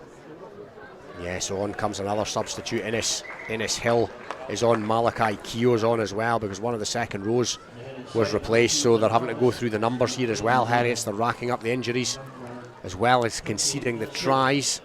Remains Melrose 26, Heriot's 5, and that's not going to help the cause either, Scott, is it? It's definitely been a fitness issue, without a doubt, because after 20 minutes they just absolutely disappeared into the grass, didn't they? Yeah, they certainly it appeared that the levels dropped off a wee bit anyway. Which is really strange, because the Heriot's second team that we watched prior to this game could have run about all day. Yeah, very impressive they were. But Heriot's first team, they have a scrum 15 metres in from the stand side here, just outside the Melrose 22. Melrose made a mess of that scrum, but it's managed to come back somehow to Struan Wells, and again on the crash comes Max Wallace, the big powerful outside centre, but the ball has been lost again, and Melrose are going to try and counter from deep here again, and that's a flat pass out to one of the try scorers, that's Douglas. He comes back infield away from the touchline. Sensible play from the youngster, spent a year in the professional game in France, Brive under 23s last season. Prior to that was in Edinburgh Academy. Remember him as a promising under 18s player here at Melrose Wasps. Crawford, again this familiar tactic, right up into the box it goes, and Melrose players could potentially get underneath this again. Was that collision in the air? Yes. Looked at from here, just got his timing a wee bit wrong. Mulcahy no malice in it, no damage done, but enough to be awarded a penalty, Scott. Yeah, and same tactic again by Dunn Crawford, just sticking it up there again down that box channel, and it's inside the 15. But they're all really keen and high energy to chase. It's clearly a tactic they've decided to play with today, and it's led by the Aussie centres in the middle of the park. It has, but the Heriots are going to get another chance here because that penalty's been sent beautifully by Struan Wells from around halfway down into the Melrose 22 on a tight angle as well. If you're wondering why it's now 3:48 and we're still commentating on the first half, there unfortunately was an injury to Finlay Sinclair early in the piece, and again they've lost the line out. It's been knocked forward by Melrose though, so they've got away with one there. Heriots, another mess of a line out, but Melrose hand managed to knock it on. The line out's not been particularly impressive. No, it hasn't. No, and really this is a massive play for Heriots. They would have loved to have come away with some points inside this 22. Yeah, as the half time, the clock ticks down towards half time. Melrose 26, Heriots 5. They very much would like something prior to half time. Bob McKillop prowling the touchline.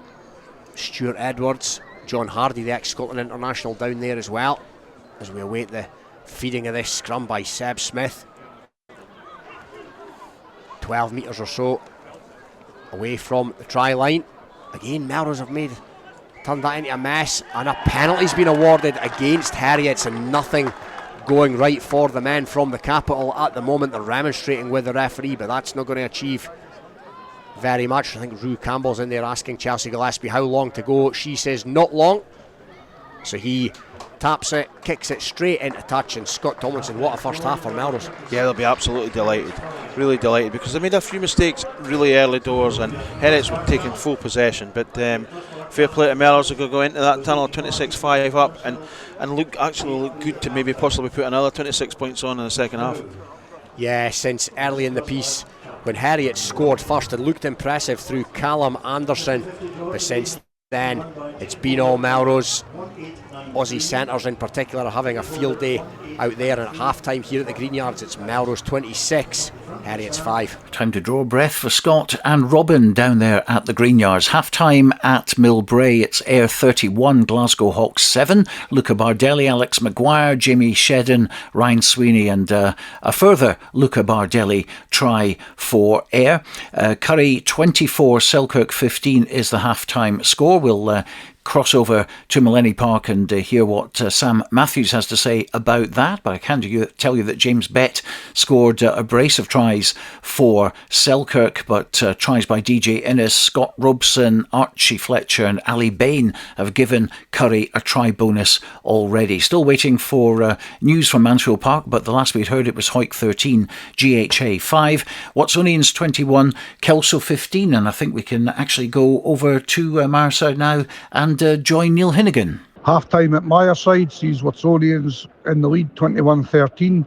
A young Watsonians backline are keeping the ball particularly well and causing Kelso a lot of strain in defence. First 20 minutes was mostly Kelso defending until Watsonians broke the barrier for 7-0. The best try of the game came from when Liam Herdman put a dink little kick through and Dwayne Patterson got on the end of it. He also converted that himself for a 10-7 lead. Watsonians came back and scored 2 further tries to take a 21-10 lead, and right on half-time Dwayne Patterson struck a penalty for 21-13. The game's still very much in the balance. Kelso have got a lot of errors to eradicate, which is allowing Watsons to get some good foothold in the game. If they allow them to keep possession for as long, this Watsons team will grind you down. This is Rugby Radio. Rugby Radio. Borders water, Borders barley and Borders people. That's what makes the Borders Distillery. Working exclusively with local farmers, the Borders Distillery is bringing whiskey making back to the region. Our award-winning distillery is open to everyone, where you can meet the people behind the scenes, explore our wash house and shop quality local products. Tour your local distillery and discover the spirit of the Borders. Full details at thebordersdistillery.com. Always enjoy our spirit responsibly. Under 18s must be accompanied by an adult when visiting the Borders Distillery. If you're hearing this, then so could your customers. To advertise on Rugby Radio's 2 Saturday shows and also the Scottish Club Rugby podcast, get in touch via our website at rugbyradio.co.uk. Advertising and sponsorship packages are available for the whole season or on a monthly basis. Help support what we do to promote club rugby in Scotland using our contact page at rugbyradio.co.uk. This is Rugby Radio. Rugby Radio. Let's return to Meleni Park now. Sam Matthews is there. Currie against Selkirk. Well, that is half-time at Meleni Park and the heavens have opened, but it has not stopped the fire on the pitch. It has been a game played with niggle and ferocity.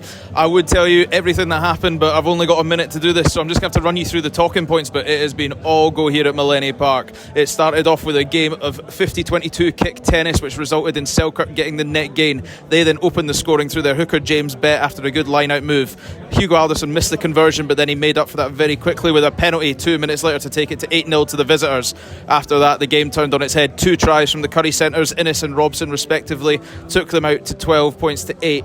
Next, there was a big decision as there was a head injury for Callum Anderson, which resulted in a yellow card for head-on-head contact. Also closely followed by a yellow card for the Selkirk 10, Malt. So both playmakers were off the pitch pretty quickly. As I mentioned, it was a controversial decision. It had resulted in a try for Currie through their 7, Archie Fletcher, a conversion by Sam Little. That took them out to 19 points to 8 after the head-on-head collision from the breakaway try. Selkirk then got themselves back into it respectfully through James Bett, another conversion from Hugo Alderson. That took them to 19-15. Callum Anderson came back on, so a 2-1 net try deficit for Selkirk with both playmakers off was not the worst result. But just before the half-time whistle, the bonus point try came for Currie through Ali Bain, another breakaway try for some slick handling that did not quite go to hand for the Selkirk backline. Conversion was missed, and then Currie, to make sure they had all the action in the first half, got themselves a yellow card of their own through Tom Jeffrey. A lot of high hits and a lot of decisions for the referee to make in that opening half. I cannot wait for the second 40. I just hope this rain doesn't take away from what's been a good game so far. Half time here at Meleni Park, Currie 24, Selkirk 15. Yeah, certainly exciting at Meleni Park. Ayr 31, Glasgow Hawks 7, Hawick 20, GHA 12, Watsonians 21, Kelso 13 and Melrose 26, Heriots 5 in our featured commentary game. Let's return to the Greenyards now and rejoin Scott Tomlinson and Robin Purdie. Thank you, Stuart. It's half time here. The first half, of course, rumbled on quite a lot longer than the 40 minutes due to the unfortunate early season injury to Finlay Sinclair. And Scott, do you feel that happened early in the piece at a time when Melrose seemed to be struggling at the game? Could it possibly have galvanised them? Yeah, it possibly did. It looked a pretty bad injury, and it would have shook them up. And what was interesting with that was Melrose were at a stage where I think they had a wee bit shell shock. I think it was actually a good time, whether if it could be a good time, it was a good time for Melrose just to galvanise, get this off together, and it's been the turnovers that's won it. Rue Campbell's made a couple of really good turnovers, and then what they've done, rather than just kick it down the line, they've opened up the space of the pitch straight away. A couple of big long passes on a turnover, and then they're attacking into space with somebody like Douglas on the wing. That he's got the toe. That's it, and they have a different look about them this season, Melrose, and we spoke about it on the podcast this week. I think they would be justified if they were thinking they're genuine playoff contenders this season. Yeah, I think both teams, obviously we were in the Super 6 the year before. It would be a wee bit of stabilisation last year with what was going on. Scott and Ches, both of head coaches, have found their feet and brought in the players that they want to bring in for this year. Obviously the two great attributes in the two Aussie centres in there, but they've brought that pace in as well. Brought somebody like Rue Campbell, who's an outstanding sevens player, but has also played as a mature rugby player, and you could see his influence in the game in that first half, talking to the players and trying to galvanise them together, especially when they were under pressure. But Melrose now look the stronger team in defence as well as in the attack, and the way Heriots were going, compounding mistake after mistake, whether it be the line out or the scrum, I think it can only be a good second half for Melrose.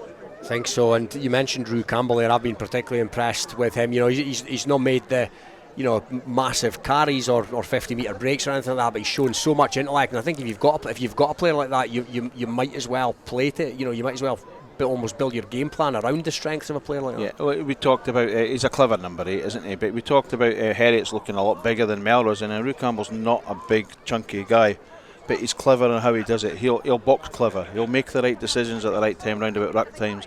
He'll understand what to do at line out if he can sneak through and win a tail ball or something like that, you know. So, and it is that link that's possibly been needed. You know, we know in the past Rory Brett's skill level. We know that the Crawfords are very good rugby players as well, but it's maybe this last little pin that they've been looking for. Potentially, yeah. And you mentioned the Aussies. We spoke about them in the first half. Mulcahy and Goldsborough forming a centre partnership today. They've, as we said, they look like they're having the time of their lives out there. And it's not. It's like when one goes really, really well and makes the break, the other one's right on his shoulder, or vice versa. Right about this seem to hunt kicks all the time. So clearly there's a structure there about box kicking down the channels. Both of them will lead that chase really well, and I don't think any of them has broke through the Heriots. You know, the Heriots attacks never broke through that defence either. So yeah, I'm mightily impressed with Don Crawford as well, because every time he gets the ball, much like Carl Anderson at Selkirk there at the moment, is they attack that outside edge and carry really, really hard in there, and he's causing a lot of those problems and possibly even getting in behind them, recycle possession, and then Melrose will hit the touchline to the other side. So now all good for Melrose, to be fair, and we weren't thinking that after 20 minutes, were we? No, we certainly weren't. No, but they've really grown into this game, and they've got their confidence up, they've got their tails up. You mentioned Don Crawford there, and you rightly mentioned Callum Anderson. Not the Heriots, Callum Anderson's on show today, but Callum Anderson Selkirk. There's no better sight for me in rugby than a back three player that always backs himself, always wants the outside edge, and okay, come and tackle me, and that's what Don Crawford does. Brilliant. Yeah, and I think the Sevens brings that influence onto them. You know, a real confidence with playing in the Sevens tournaments, and gives them that little edge where they can take on maybe one or two players and look for that offload or just carry hard. I think you know, we talk about the club international scene possibly coming back this year. I think it's definitely coming back this year, which is great for the players that we're watching this afternoon. And something like that there, your Don Crawford and your Callum Anderson, will be really interested to see what happens, because they're definitely front runners for that 15 jersey for the club international stuff. Yeah, they'll certainly be there or thereabouts. Heriot's back on the field. They've no doubt had a bit of a dressing down, I would imagine, in there. Started well then. Had a bit of a drop off. They've made a substitution as well. Ollie Bowden is on as we await Melrose coming back into the fray. The referee's blowing a whistle. I don't know if that's to hurry Melrose along, but there's no sign of it. No sign of them yet. A wee bit of mind games here from. Yeah, and he said that. I mean, this is a big second half for Heriots, even at this early stage of the season, because that drop off was. And I don't want to say it too loudly, but that was a relegation drop-off. You know, it really was that. I mean, it completely capitulated, didn't it? So it'll be interesting to see how it all pans out in the second half. So here come Melrose, led onto the field by their skipper, Angus Runciman. And again, I think it's all this cliche in the book, Scott. It's, you know, first try in this second half is all important. Melrose score it, you feel it's good night Vienna. Heriots score it, they're at least starting to think about bonus points. Yeah, the Heriots will be disappointed. They were in that 22 maybe a couple of minutes ago. They would have loved to have got that try to get them back in the game at maybe 26-12. So this next set of plays, and Melrose will be well aware of that, and Scott White will have drummed that home in the changing room just before the start of the second half. That it's really important, whether it be 3 points or 5 points or 7 points, that they get some points on the board directly straight after the kickoff. So it's Melrose this time in their predominantly yellow shirts to attack the St Mary's Road end here at the Greenyards, and that's one of the first errors of the afternoon from Rolly Brett, who sent the kick out on the full. So that's going to be a Heriots scrum right centre field, which will give them an attacking opportunity. They've had to ring the changes in the first half due to injuries as well. Heriots in what is already a squad missing a few from last season, and without their talismanic skipper this afternoon, Rory Leishman. How they would love to have his nous and leadership out there at the moment. As we wait this scrum, Seb Smith, it will be to feed it. It was up and down in the first half. Seb Smith, he wasn't fed the best of ball, the cleanest of ball some of the time, in fairness, but that's a solid enough scrum, and it goes to Struan Wells. Wells on a wrap around, well met, well tackled there by the Melrose player. And that's tipped back inside there to Malachi Keogh, one of the late first half substitutes. Jessup feeds a numberless Heriots player who's dragged backwards by Connor Spence, one of the unsung players in the Melrose ranks. The captain now in possession for Heriot's, Elliot McLaren. That's a good carry by the big prop, but Sam Derrick's in over that. He did come off his feet though and intelligently left it. First box kick of the second half by Seb Smith, and it's absolutely aimless. It's taken in by Don Crawford, and that's a clever kick by Crawford. Down towards the 22, now into the 22, and it's a decent kick chased by him as well. So Smith goes back, goes to Jessup. Jessup fires it back into the Melrose half, and it's going to go to Doug Crawford. Doug Crawford to Rolly Brett. Now will Rolly Brett fancy a 50-22 here? You could see him looking at it from here. Is it going to drift over Meagher's head? No, Meagher's done well to get back there.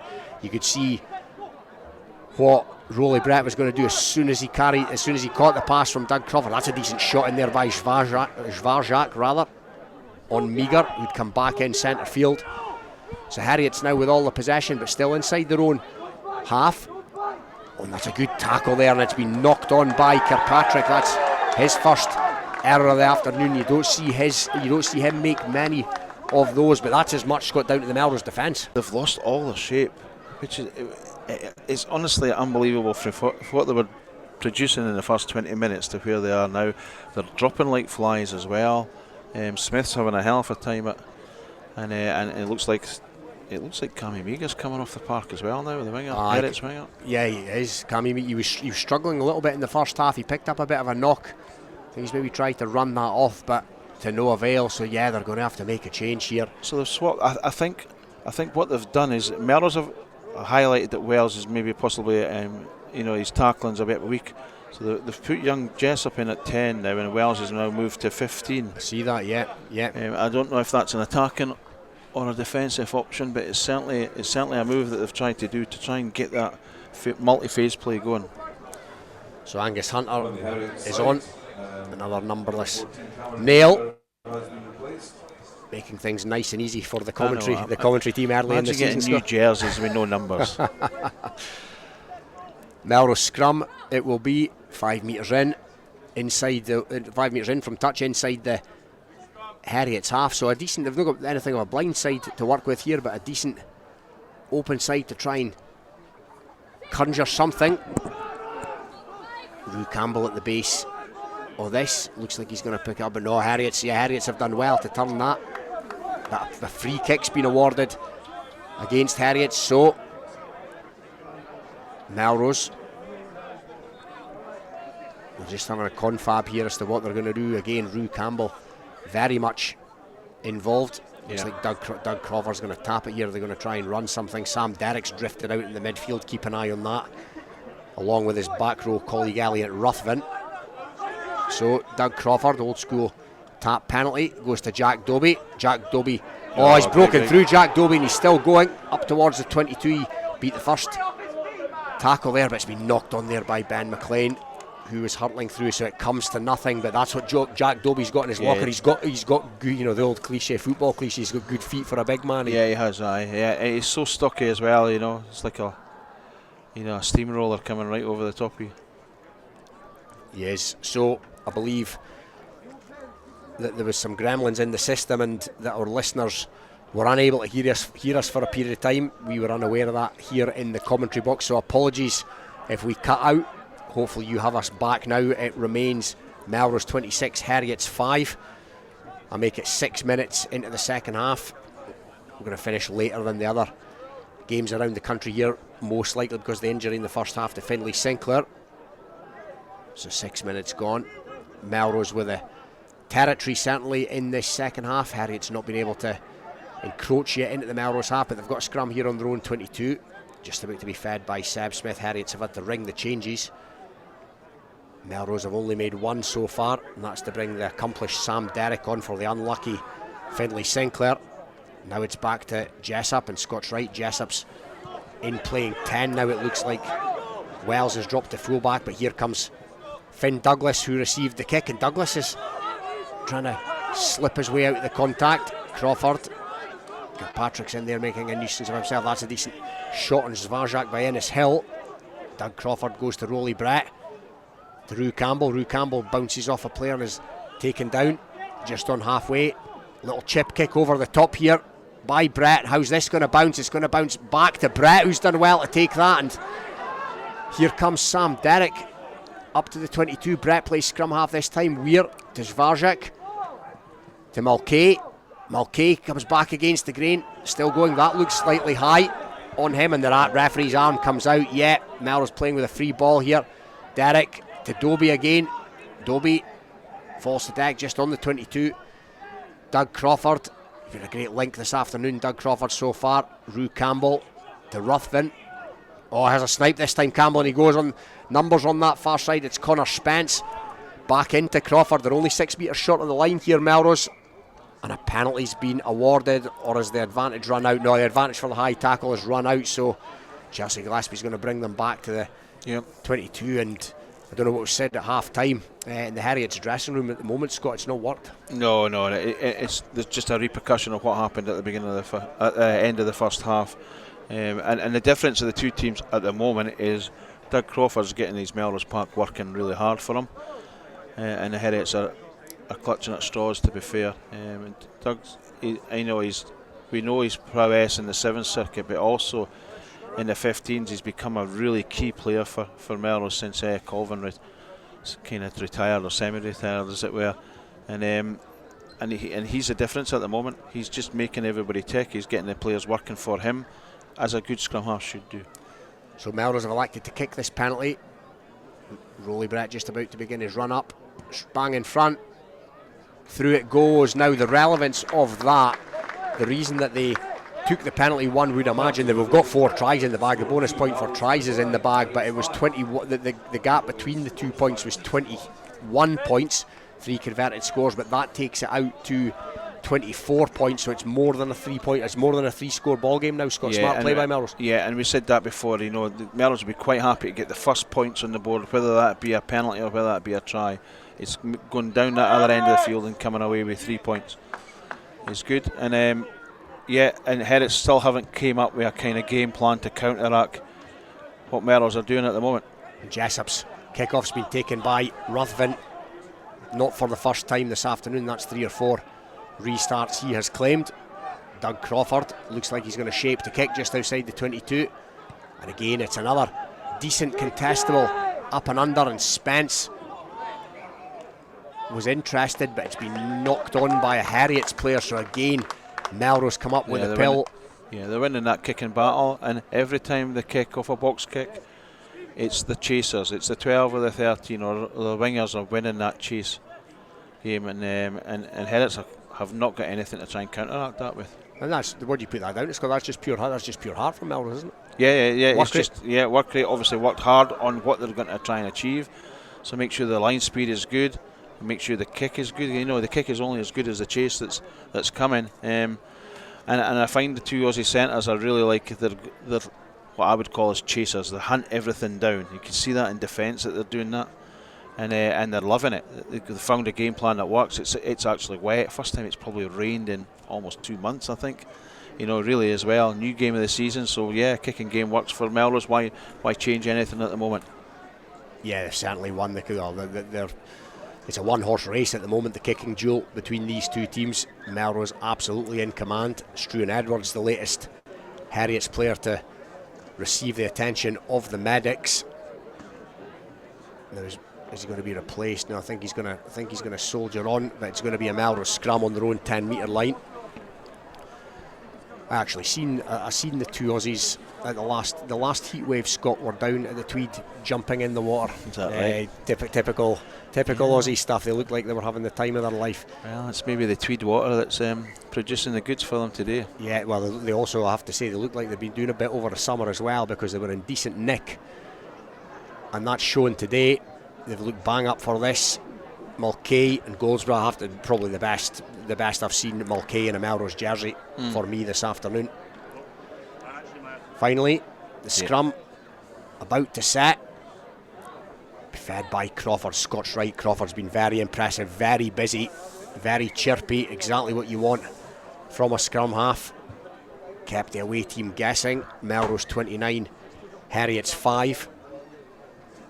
About 11 minutes of this second half gone. Referee in a tete-a-tete with the front rows. We will eventually, I assure you, get this scrum taken. Still chirping away. Heriot's a wee bit slower to come down there.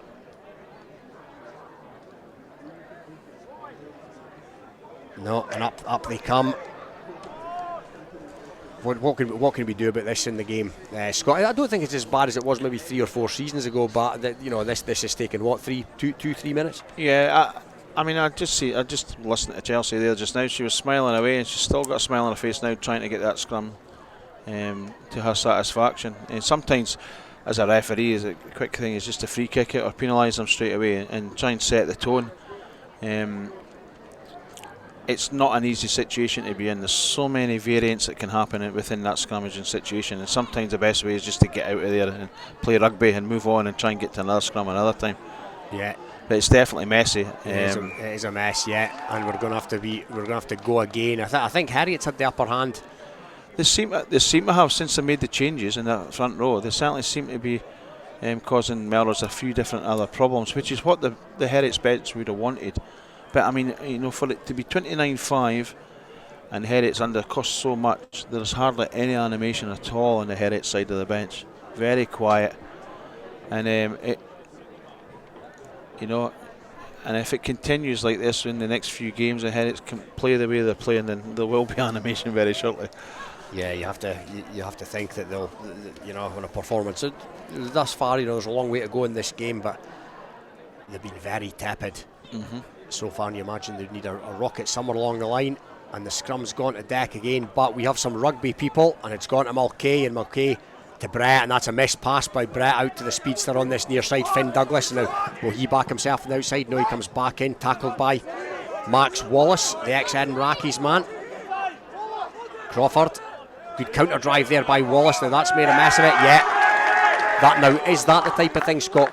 Just to tell our listeners, there was a ruck right in front of us, and he'd made the initial tackle, Max Wallace. He got back to his feet and round to the back of the rack and smashed right through it. That made Doug Crawford knock it on his first error of the afternoon. Is that the type of thing that can just light a fire? And you know what? It's just bringing energy to the game. And that's maybe what's needed sometimes. You can see all the high fives, the Heriots, the players delighted with that little knock on, but it's just bringing energy to the game. You're not doing it. You're out the game. What can I do to make a difference? And that's exactly what Wallace done. Yeah, decent intervention for Wallace there. So we will have another scrum, literally right in front of us here, halfway line, 5 metres in from the stand side. Smith, a tough afternoon. Smith against Crawford, and they come together. Feeds a scrum again, pretty solid for the Nails, but it's been lost there, and it's drifted into touch. All a bit of a mess. No better time to hand back to Stuart. Melrose 29, Heriots 5. And it's Ayr 43, Glasgow Hawks 14 now. Blair McPherson and Jamie McCautry getting the latest tries for Ayr at Millbrae. It's Curry 41, Selkirk 22. Cairn Ramsey and Fraser Sayers getting the latest tries for Curry. Ross Nixon getting one back for the Suitors. Hoyt 20, GHA 12 is the latest from Mansfield Park. And Watsonians 31, Kelso 20. Dan Gamble has got a try back for Kelso in that game. Of course, the Bill McLaren Shield is up for grabs, and we also know that Kelso are looking for 3 in a row. They're going to have to put on the gas a little bit and score a couple more tries if that's going to be something that they'll achieve this afternoon. But Melrose in control at the Green Yards against Heriots. Let's return there with Scott and Robin. Yeah, after the somewhat messy series of scrums, Melrose won a line out right in front of us. It was caught and driven 15 metres, then a penalty was awarded. Rolly Brett has stuck it down the touchline, so it'll be a Melrose line out just outside the Heriots 22, Melrose 29, Heriots 5. Around 16 minutes of the second half gone. Melrose in no particular hurry to take this line out. Is a substitution being made? Yes, Zen Zvarzak has come to the touchline. Yeah, he's played well, Zen, looking fit just now. Yeah, put himself about, the big Polish international. And that's gone to the tail, that line out well taken in there by Elliot Ruthven. He's went about his work this afternoon. McLean gives it to Crawford.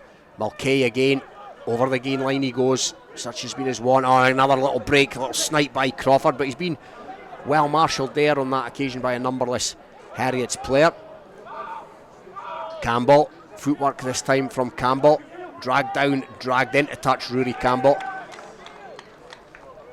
And they just, the kind of sting's just gone out the game a wee bit at the moment, Scott, and that'll suit Melrose down to the ground. And a lot of it's to do with the scrums. You know, they were a bit of a shambles. Obviously, the front row decided they hadn't had many scrums over the summer period and decided that that's all they wanted to do for this afternoon. But we just lost our shape a wee bit. Crawford's still sniping away around about those racks, and that's where the space is, to be fair to him. Yeah, he's had a bit of joy there this afternoon. Doug Crawford, general manager here at the Greenyards, in terms of his 9 to 5. So the Heriot's line out. Ali Johnson to throw in on their own 10-metre line on the stand side. Line out's not been a thing of beauty for them this afternoon, and that's been pinched easily, as clean as you like, by the lanky, lean figure of Angus Weir. They threw him up there, Melrose, and he was only too happy to pluck the thing out of the sky. Mulcahy now with a pass to Goldsborough, the Aussie 1-2 that's been so prevalent here this afternoon. And now Bubba Robinson has his first carry, young prop here. Dummy by Rolly Brett, back against the grain, creates a space, and Robinson has his second touch. Crawford gets it away to Brett. Brett sees a bit of space, tries to hag it through that, came off a Heriot's player. Now there's a wee bit of a scrap going on here as well. And is it Angus? It's Angus Runciman. Oh, and Jack Dobie's in now as well. Plenty Melrose players interested in this handbag session, not so many Heriot's players. Yeah. And number 20, that looks like Ennis Hill. Angus Runciman, no man. Runciman had more total control in the situation, and Dobie had no reason to come across, did he? Yeah. Good friends, Jack Dobie and Angus Runciman. Never, not a couple of shrinking violets on the rugby field, you could say. And in fact, I thought that was pretty mature by Angus Runciman. He knew he had the situation under control there, and maybe 3 or 4 years ago he would have unleashed a few Runciman, but he's matured into the player and the captain that he is. So Melrose line-out been a series of scrums and line-outs that have not bore much fruit in recent times, but Melrose keen to take that one quickly, and again it's another mess, and that's a sliced kick by whoever from Heriot's that picked it up at the back. Now that looked high on Mulcahy, but he's pinged off that challenge and managed to keep hold of possession. Brett again, Brett dice dummy, and that looked high on Brett as well. Of course it was. Yeah, every again, day of the week. Yeah, that looked a penalty for me. Chelsea Gillespie, she was blindsided there. I think she could have done a bit of help from her ARs, but nevertheless Melrose still in possession. Melrose 29, Heriot's 5. Rolly Brett, good tip on, but there by Connor Spence. The Dobie lurking in midfield. Now the quicker Rory Campbell bounces a player off, and Ben McLean goes up that far side, bounces into the young hooker up towards the young fullback rather, up towards the line. Is he over? AR's in there, referees in there, Melrose players are calling for a try for Ben McLean. He got over the line with Callum Jessup all over him, so has the young fullback managed to prevent the try? Now Gillespie's bringing them back for a penalty to Melrose. AR probably could have helped a lot better in that situation there. He could have been first to that corner there. Some nice stuff by Melrose, really led really well by Rory Brett. There's been a few situations now where he is just lifting his head up now, even before he's even catching the ball, he's lifting his head up and he's scanning really early, looking for where all the space is in that Heriot's park. And he's I think he took a dull one there just now, because some of those senior Heriot's players will understand he's the man that's him and Crawford are running the show at the moment. Yeah, he's a really strong game. Yeah, we talked to him before the game, and how it was a big game for him playing 10. He's played there numerous times before, but they're obviously nailed the colours to the mast that Rory will be playing 10 this year. So it was a big game for him today, but he's certainly stepped up to the plate. Oh, definitely. And Rowan Frostwick is here at the Greenyards now. He'll slot in somewhere, but yeah, big shoes to fill in that 10 jersey. Struan Hutchison in Australia at the moment as the Melrose line out comes in, and that's taken cleanly by Runciman in the middle. So they're going to try and roll this one forward. They're 15 metres short, they're still in possession. Ben McLean's at the back, now it comes to Crawford. Crawford has a snipe again, he goes to Mulcahy, and Mulcahy's through for the most deserved try you're ever likely to see. Declan Mulcahy, cool as you like, strong as you like, fast as you like, try for the Aussie. Yeah, his stats on beating the first player must be huge today. Every time he's had the ball, he's beaten the first player, he's looked for an offload and probably took about 2 or 3 other players out with him. Very good try, very good intensity from Melrose again. Certainly was. Won that line out cleanly, rumbled it forward again. Crawford was in there, he knew when to go. Crawford, the forwards looked interested, probably happy to keep trucking it up, but Crawford was wanting it. He told the forwards, give me it. He had a little snipe, and on his... It's superb, isn't it? I love it. Rugby is a game for all sizes. Yeah. I always have been, that's how I've been brought up, and it's brilliant to see 2 young players in Rory Brett and Crawford, the 2 smallest players on the pitch, controlling things. I love that. Yeah, they've had very, very strong games here this afternoon. The conversion from Rory Brett was good. So 36 points to 5. Many predicted a Melrose win here this afternoon, myself included, I have to say, but I didn't see it being this scoreline. As we wait the kick-off, been a very, very assured and commanding Melrose performance as Jessup kicks it off. And that's been taken in by one of the stars on show this afternoon, Rue Campbell. Brilliant, I'll say second debut for Melrose back at the club, but conceded the penalty there, holding on just that fraction too long. So penalty to Heriot's. Yeah, he got tackled and turned over on his back there and held the ball up on his back. A dangerous situation to be in, because you can almost get turned over pretty regularly if you end up on your back by the tackle. So it's been kicked to the corner by Struan Wells. The first time in what seems like an eternity that Heriot's have had any notable possession, any notable territory, and that territory is going to be in the shape of a line out 6 metres from the Heriot's line, and there's going to be a delay to this, but Scott, I think all Heriot's can be interested in now is some kind of bonus point, but even that seems a tall order as this line out is just about to be taken. It's gone to the middle though, and they've won it cleanly, and they're going to try and shunt this one forward. Melrose holding it firm at the moment. Good defence there by Melrose. It's been Scragg, it's had to come back to the scrum half. So, going to hit it up there. Okay, thought about going into Jackal. That's good defence there by Finn Douglas, but he was offside. Ben McLean comes flying in, and it's been taken quickly. The Heriot's penalty rather, they're up towards the line, but Melrose have got numbers there. They're going to come on the short side to Jessup. Jessup goes back against the grain, and he's tackled by a Melrose player. They'll try and rumble it through the forwards. Kirkpatrick's in and around it, dragged down just short. 36 points to 5, adrift up towards the line, over the line, and Heriots have scored. That gives them something to hang their hat on. Scott mentioned about the possibility of bonus point. Well, they'll get one for 4 tries, and that's them up to 50% of that. Yeah, there was a wee bit of fight in there, wasn't there?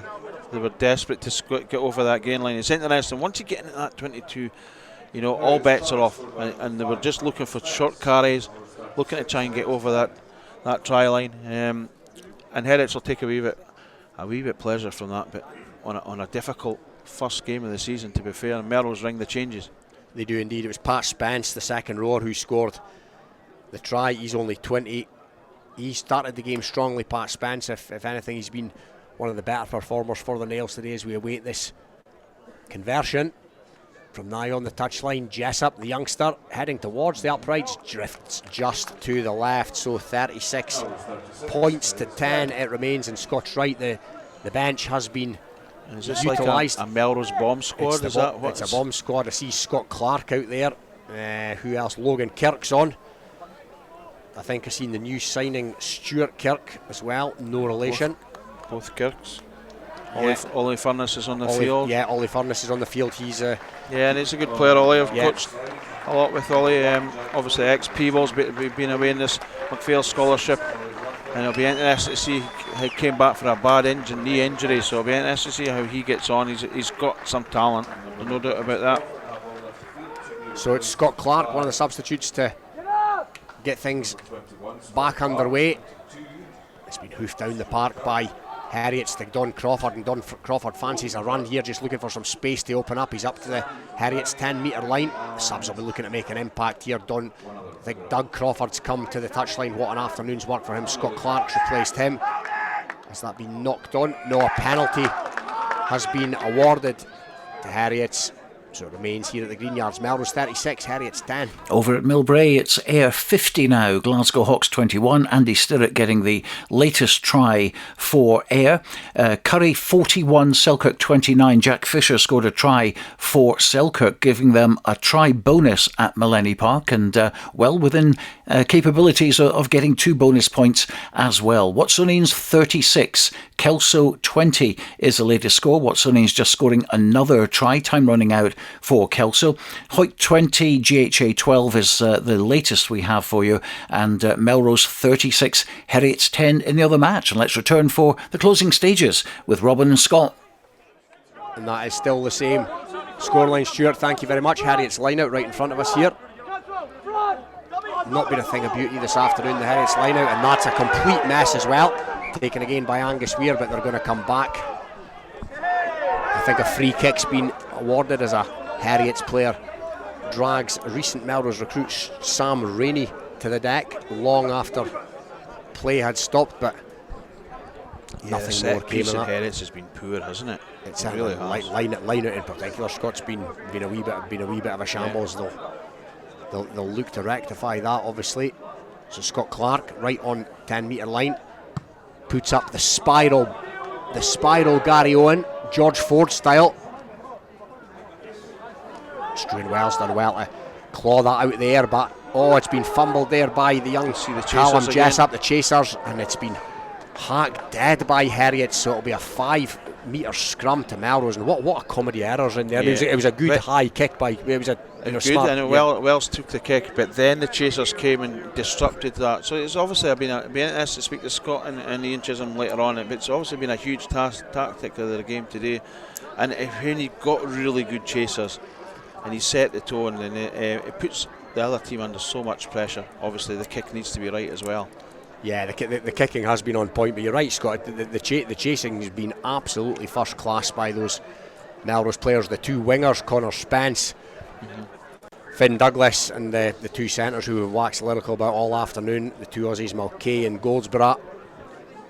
As well as the fancy stuff, the try scoring, they have put in a shift this afternoon in terms of chasing kicks is concerned. And it's a tactic that more and more teams are progressing. You watch international stuff on the telly, they're looking the lines, for example, in the summer there was a lot of contestable kicks being there, and then that creates a 50-50 situation where that bounce of the ball might bounce anywhere. It just creates mayhem, and then it just joints the defence as well. It just creates so much more. So Scott's obviously looked at that there, looked at the ability that Connor Spence and Douglas have got under the high ball, the good chasers you've got in 12 and 13 and the Aussie boys, and the hunger they have in a Melrose back row as well helps in that situation.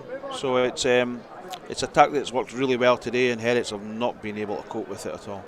And another fairly serious looking injury here as a Heriots player is going to leave the field. I think that maybe looks like Struan Wells, Scott. But you mentioned about the kick chase and the contestable kicks. What was the Eddie Jones statistic that for every kick that you win, for every kick of your own that you win back, you win or your chances of winning a test match are increased by another 5%. Is that right? Or something of that nature. And that's and this you've seen obviously that there not today, actually, a test match, but you're absolutely right. I was just going to say that we have seen that here in abundance. Melrose have won, as I said before, it's been a one-horse race, the kicking contest, and that's what's going to see Melrose in good stead here today, this afternoon. 36 points to 10, a scoreline that few would have seen coming.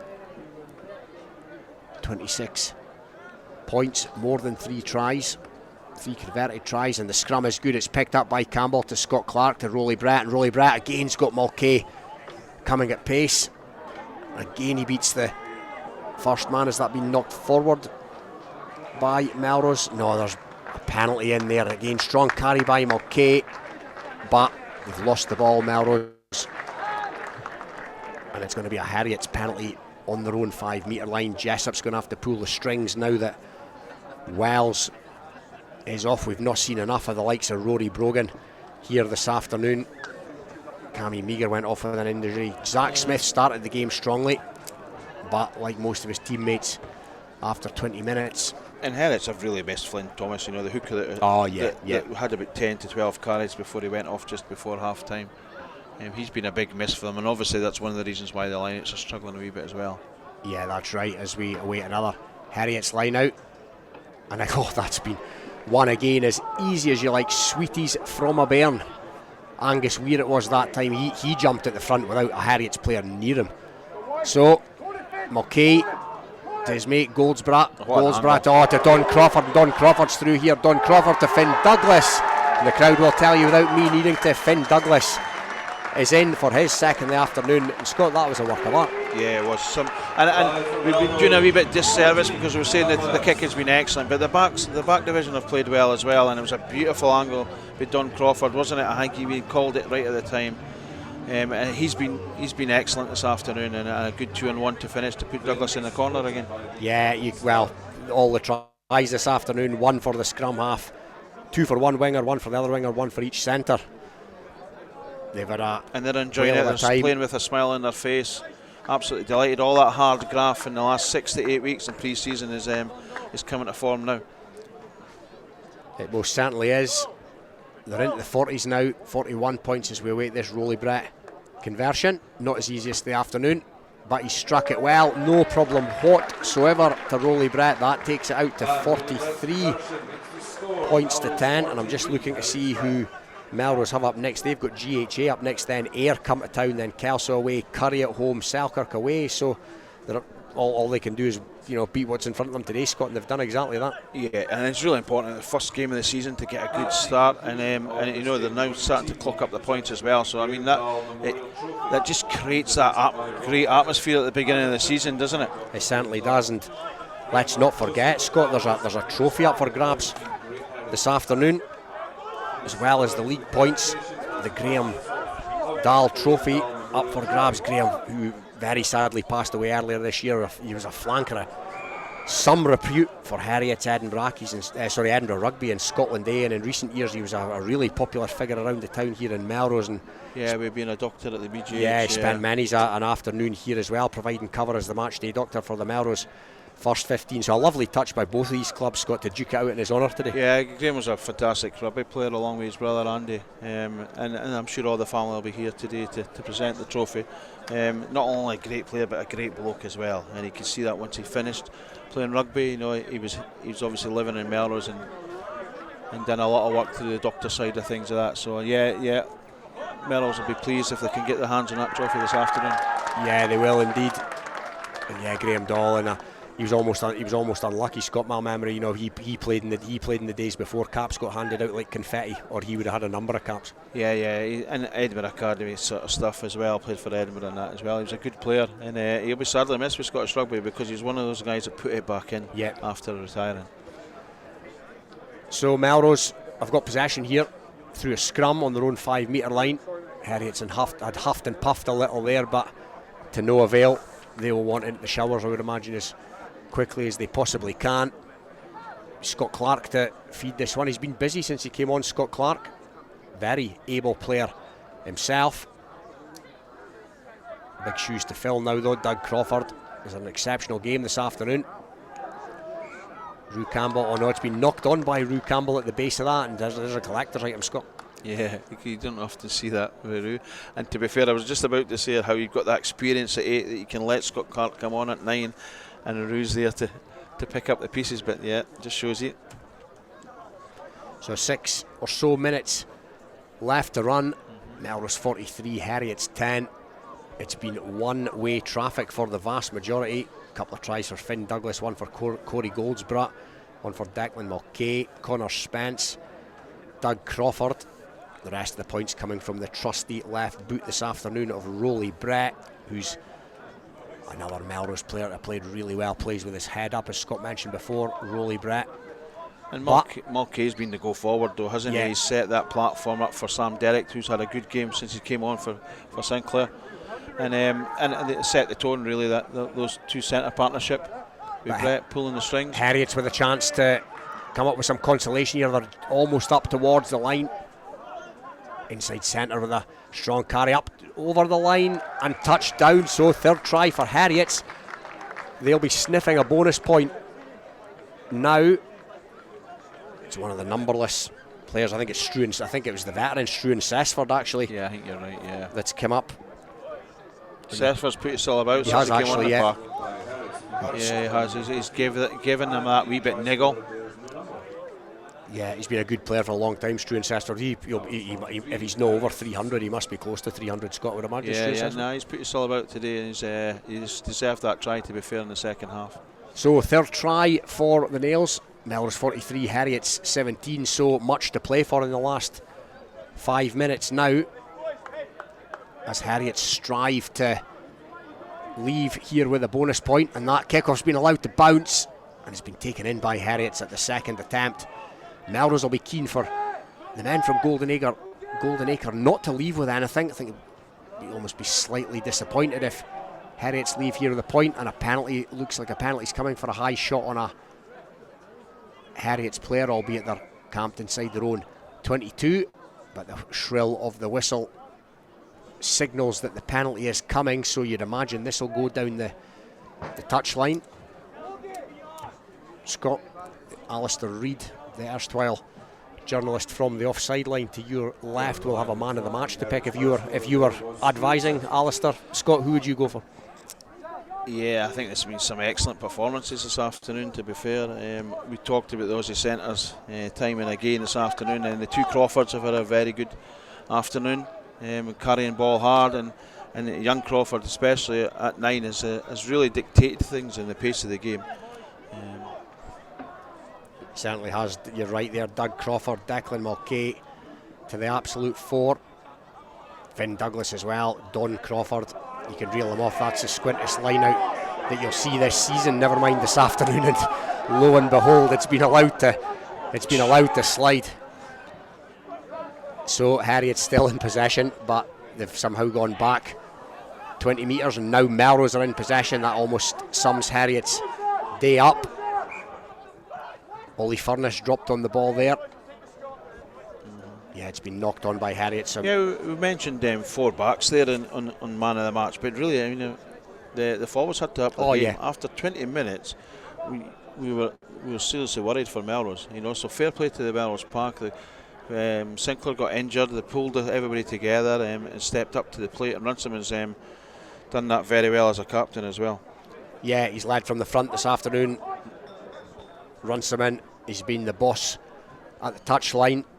Angus Weir's gone well in that particular facet of the game as well. The slight figure, they throw him up and he pinches opposition ball, but yeah, Rue Campbell, Elliot Ruthven's went about his work with quiet authority as well, particularly at restart time. So Melrose scrum, Heriot's with a wee bit of a shunt on there, and a free kick has been awarded to Melrose. Clark takes it quickly, goes to Brett playing head up to Goldsborough. Lovely flat pass to Goldsborough, out there to Kirk, who's on that. Stuart Kirk, the Dundonian dentist, and they've just run out of real estate on that far side, Melrose, as the Sevens rugby starts to be played. The ball starts to get some air, and Melrose have left a few points on the pitch, I would say, this afternoon. As Heriot's did maybe that first 20 minutes, Melrose have also left a few points. So I mean, there'll be loads of satisfaction, to come away in the first game at the beginning of the season and be 43-17 up. They'll be absolutely delighted about that, because that just creates that atmosphere in the bar afterwards. It creates a buzz for the Tuesday and Thursday night going into next week's game against GHA, is it? That's right, yeah. It's a fantastic start by them. There'll not be many times when Melrose have took 43 points at the beginning of the season. Not in recent times, that is for sure. Heriots have won the line out somehow. Again, it was a mess as they try and claw their way out their own 5 metre territory to somewhere within striking distance where they'll hope to get a 4th try. It would be scantily deserved, some might say, but that's a box kick. The Melrose players, no, it's gone out. It'll be a Melrose line out. That's 41 minutes of the second half by my watch. So as we get into the dying embers of this game, I cast my mind back, Scott, to second half. I think it was possibly 2 tries to 1 in Melrose favour, and Heriot's absolutely butchered that rolling maul. Yeah. That was And there was a couple of opportunities that Heriot should have definitely took it, you know. And I think it was McLean that held them up over the line. Yeah. So McLean, another good carry in there by Mulcahy. So Melrose throwing it about now with Gay abandoned, and that's a loose pass to Don Crawford, and it's been hacked forward by Rory Brogan. So it'll be a Melrose line out if there's life left in this game, right in front of us here. And I would reckon that's probably the first loose pass of the day, which kind of sets the tone of how Melrose have played the game. Yeah, they've been slick. The forwards have laid the platform, and the back division has been really, really slick. As Logan Kirk comes over to take this line out, Scott Clark comes over to give him the instruction. Rainey's at the front of this line out. He lifts Runciman. Melrose have won it, not that cleanly. Rainey takes it to deck. Clark will dig for that and give it to Robinson. Robinson's impressed since he came on. The young prop carried hard when he's had the chance. Speaking of carrying hard, here's Mulcahy. Oh, lovely dummy and a lovely offload as well by Rolly Brett. The party piece is coming out now. That was the onrushing Finn Douglas. Oh, and the Fijian style dummy by Corey Goldsborough there. Leone Nakarat. Leone Nakao, him that used to play for Glasgow, would have been proud of that. That Heriot's been lost by Melrose. Heriot's in possession. A penalty's been awarded. However, Hunters and chasers again. Yeah. Boys in the middle of the park just winning that 50% space. I've been telling the Celtic Seconds boys this week. It's about when you're in defence, it's winning that 50%, winning that space. And the Melrose have done that time and time and again this afternoon. And that's a wonderful kick to touch from Scott Clark as well. So not content to tap it and hoof it out, they've pumped it down to 10 metres from the Heriot's line. And they'll be looking for a statement. You know, if they can get to 50 points, for me that's a real statement of their intent this year, Melrose. Wholeheartedly agree. Is number 9 for Melrose, Douglas Crawford. Douglas Crawford announced over the tannoy as the man of the match, as Melrose win the line out, and it trundles forward, and Rainey's in there, Logan Kirk's in there. Rainey looking for a debut try, and here it comes to Goldsborough. Goldsborough hit hard in the midfield with a flat pass. Clark to Rue Campbell. Rue Campbell dragged to the deck by Kirkpatrick of Heriot's. Clark again to Brett. To Don Crawford, comes back to Brett. Now it's to Kirk. Kirk's got a bit of pace. You have to be mindful of the touchline. That was Stuart Kirk. Melrose still in possession. Now it's Runciman. Runciman had enough of the sevens. He goes route one. And it's been lost forward. That's good play by the Heriot's defence. And now they're going to have to go for deep in search of a fourth try. And it's been kicked by Callum Jessup there, kicked away. There'll be a wee bit of inexperience there from the schoolboy. And Goldsborough's got back here, and now Melrose are going to try and have a crack from deep. Finn Douglas, the play's opened up here, that's good defence. Oh, and that's a lovely offload out the back door to Goldsborough. But it just went ever so slightly forward. And enough is enough. So says Chelsea Gillespie. She's in a good game in the middle of the park as well. But hugely impressive start to the season for the home team, Scott. Yeah, they'll be absolutely delighted. A statement of intent of where the Melrose hope to see the season go there. You know, Heriots came here with we're looking forward to try and put one over on them, and you know, after 20 minutes, Melrose just up to the intensity. Really good turnovers that created tries, and they're in a good place tonight. Yeah, they are. The Bar will have a buzz about it here this evening. Here at the Greenyards, where it is finished, Melrose 43, Heriot 17. Thank you to Robin and also to Scott. We'll get some reaction from the Greenyards. Don't forget, we're on the air for another 11 and a half minutes, so we'll try and squeeze things in as much as possible. What I can do is go immediately to Mireside. Watsonians against Kelso. Reporting on that one, Neil Hinnigan. Up here at Mireside today, Kelso suffered a opening day defeat to the hands of a young Watsonians team, mixed with some really good, talented, experienced guys in the forward pack. To the fore was Quagga van Neerkerk, who had a great game, amongst others. They were very much in control for the first 30 minutes. Watsonians, Kelso finally got into the game, and right on near half-time, Kelso butchered a chance from 5 metres out, with the result, Watsonians going the length to score, which put them 21-10 down before Dwayne Patterson nudged the last play penalty to get them back in at half-time, 21-13. Second half was very similar, very tight, but again, when Kelso came back at Watsonians and they were all over them for a 10-15 minute period, unfortunate interception was thrown and Watsonians managed to run the length again, which was a huge sucker punch at that point in the game. A young, exuberant Watsonians team just hung in from there on out and made life very difficult for the Tweedsiders. Couldn't really get into the game as well as they could. Line-out didn't function very well either. That's a big work on for Kelso. And in the end, Watsonians ran out here 36-20 winners, and probably deserved on the day. Their young side look very accomplished, and if the ground stays hard, they will enjoy themselves a lot. That's Neil Hinnigan reporting, and he also spoke to the Kelso captain, Dwayne Patterson. Dwayne, things just didn't quite click today. It was a hard match. What did you think? Yeah, look, came up against great opposition on the day, Watsonians. You could see they were really well drilled, a lot of accuracies. We put stuff together in spells, but just not long enough periods, and when you come to Myers' side, you don't get away with that. A lot of inaccuracies from us, discipline, penalty count, basic errors, unforced errors, and it just killed us today. Yeah, it did seem that way. Kelso line-out didn't function. I counted one clean line-out ball in the whole match, which was disappointing.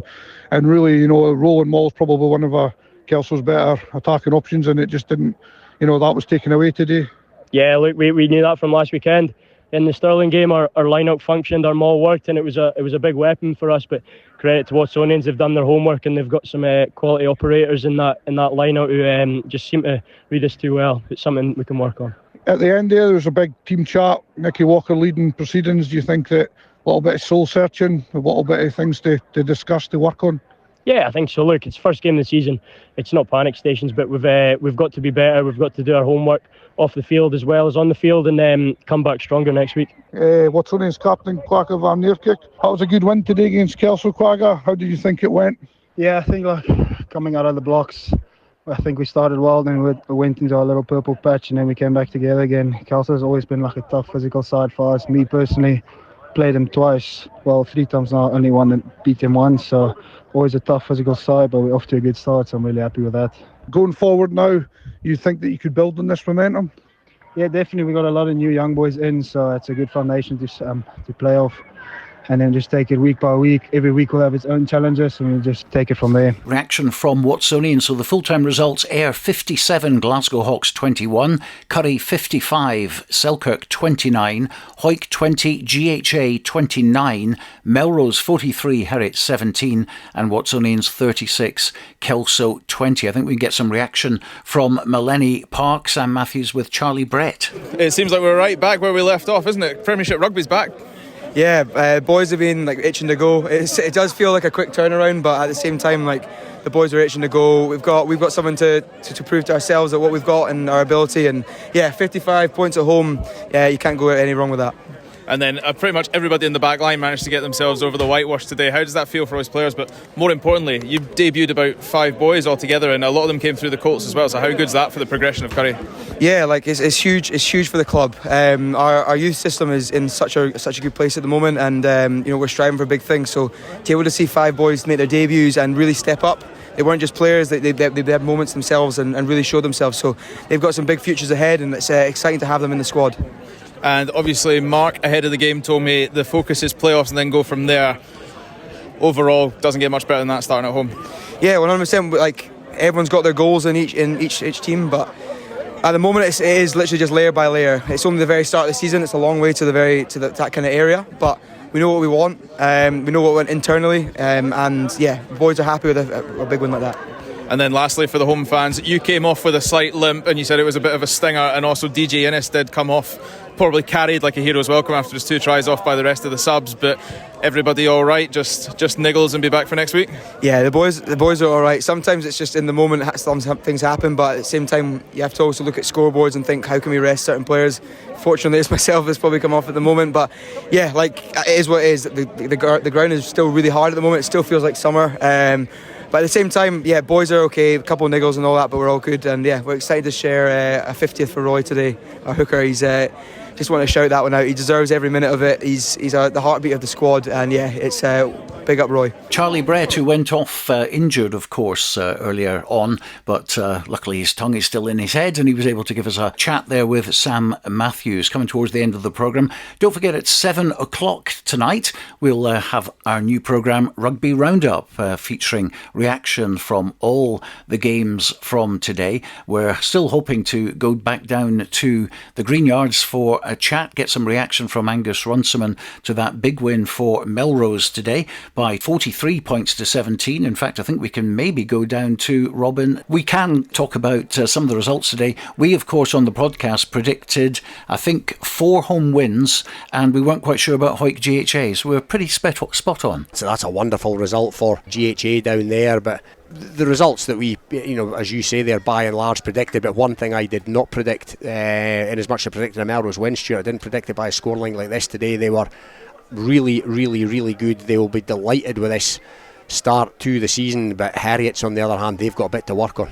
Yeah, what about Ayr again? As predicted, 57-21, a big win, a sort of state of intention there. Yeah, I think so. I would always have expected it to be a margin of that nature. Just to interrupt you there, Stuart, Angus Runciman has just come to join us. Do we have time for Angus? Yes, a couple of minutes. There you go. You made a wee bit of a slow start. Did the injury galvanise you?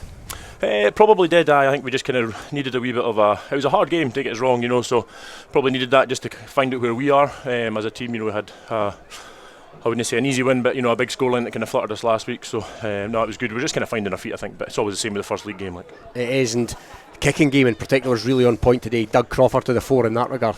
Aye, no, absolutely, he was really good, really good. Wingers put in some nice wee dinks through as well. Corey, just a couple of smart wee kicks in the back, and it just put us in the front foot, so it was great. And a word for your 2 Aussie centres, they look to be having a field day out there today. Absolutely, I know the conditions I didn't think would suit them, a wee bit of rain to be fair, but no, they fairly took it in their stride, and as I say, they shone today, so man of the match will be a difficult one. And just casting your eye forward, GHA away, they had a good win at Mansfield this afternoon, but you'll head up there on that bus in the finest of fettle, I would have thought, after today. Hopefully, but there was always a famous rugby coach that always taught me not to get too far ahead of yourself whenever you're on a win, so it was we'll always look to get down to training, have a good hard go at one another, and as I say, just not get too ahead of ourselves. First game after all. Well, thanks for joining us, Angus. Time is against us. You go and enjoy a beer tonight. Thank you very much. Cheers. No bother. Cheers, Robin. Yeah, well, thank you to Angus Runciman, and also to Robin Purdie and Scott Tomlinson down there as well. Ayr 57, Glasgow Hawks 21, Curry 55, Selkirk 29, Hawick 20, GHA 29, Melrose 43, Heriot 17, and Watsonians 36, Kelso 20. Those were the scorelines for today. My thanks to the team: Robin Purdie, Scott Tomlinson, Sam Matthews, Neil Hinnigan, Alan Lorimer, Kelly Riddle, Rebecca Lindsay and Colin Black. Borders Rugby TV highlights of Melrose v Heriots will be on later tonight at our website at bordersrugby.net and on ITV on Monday at 6:15 on ITV News. Don't forget our new Rugby Roundup programme, that's coming up at 7 o'clock. But for now, from me and the team, a very good night.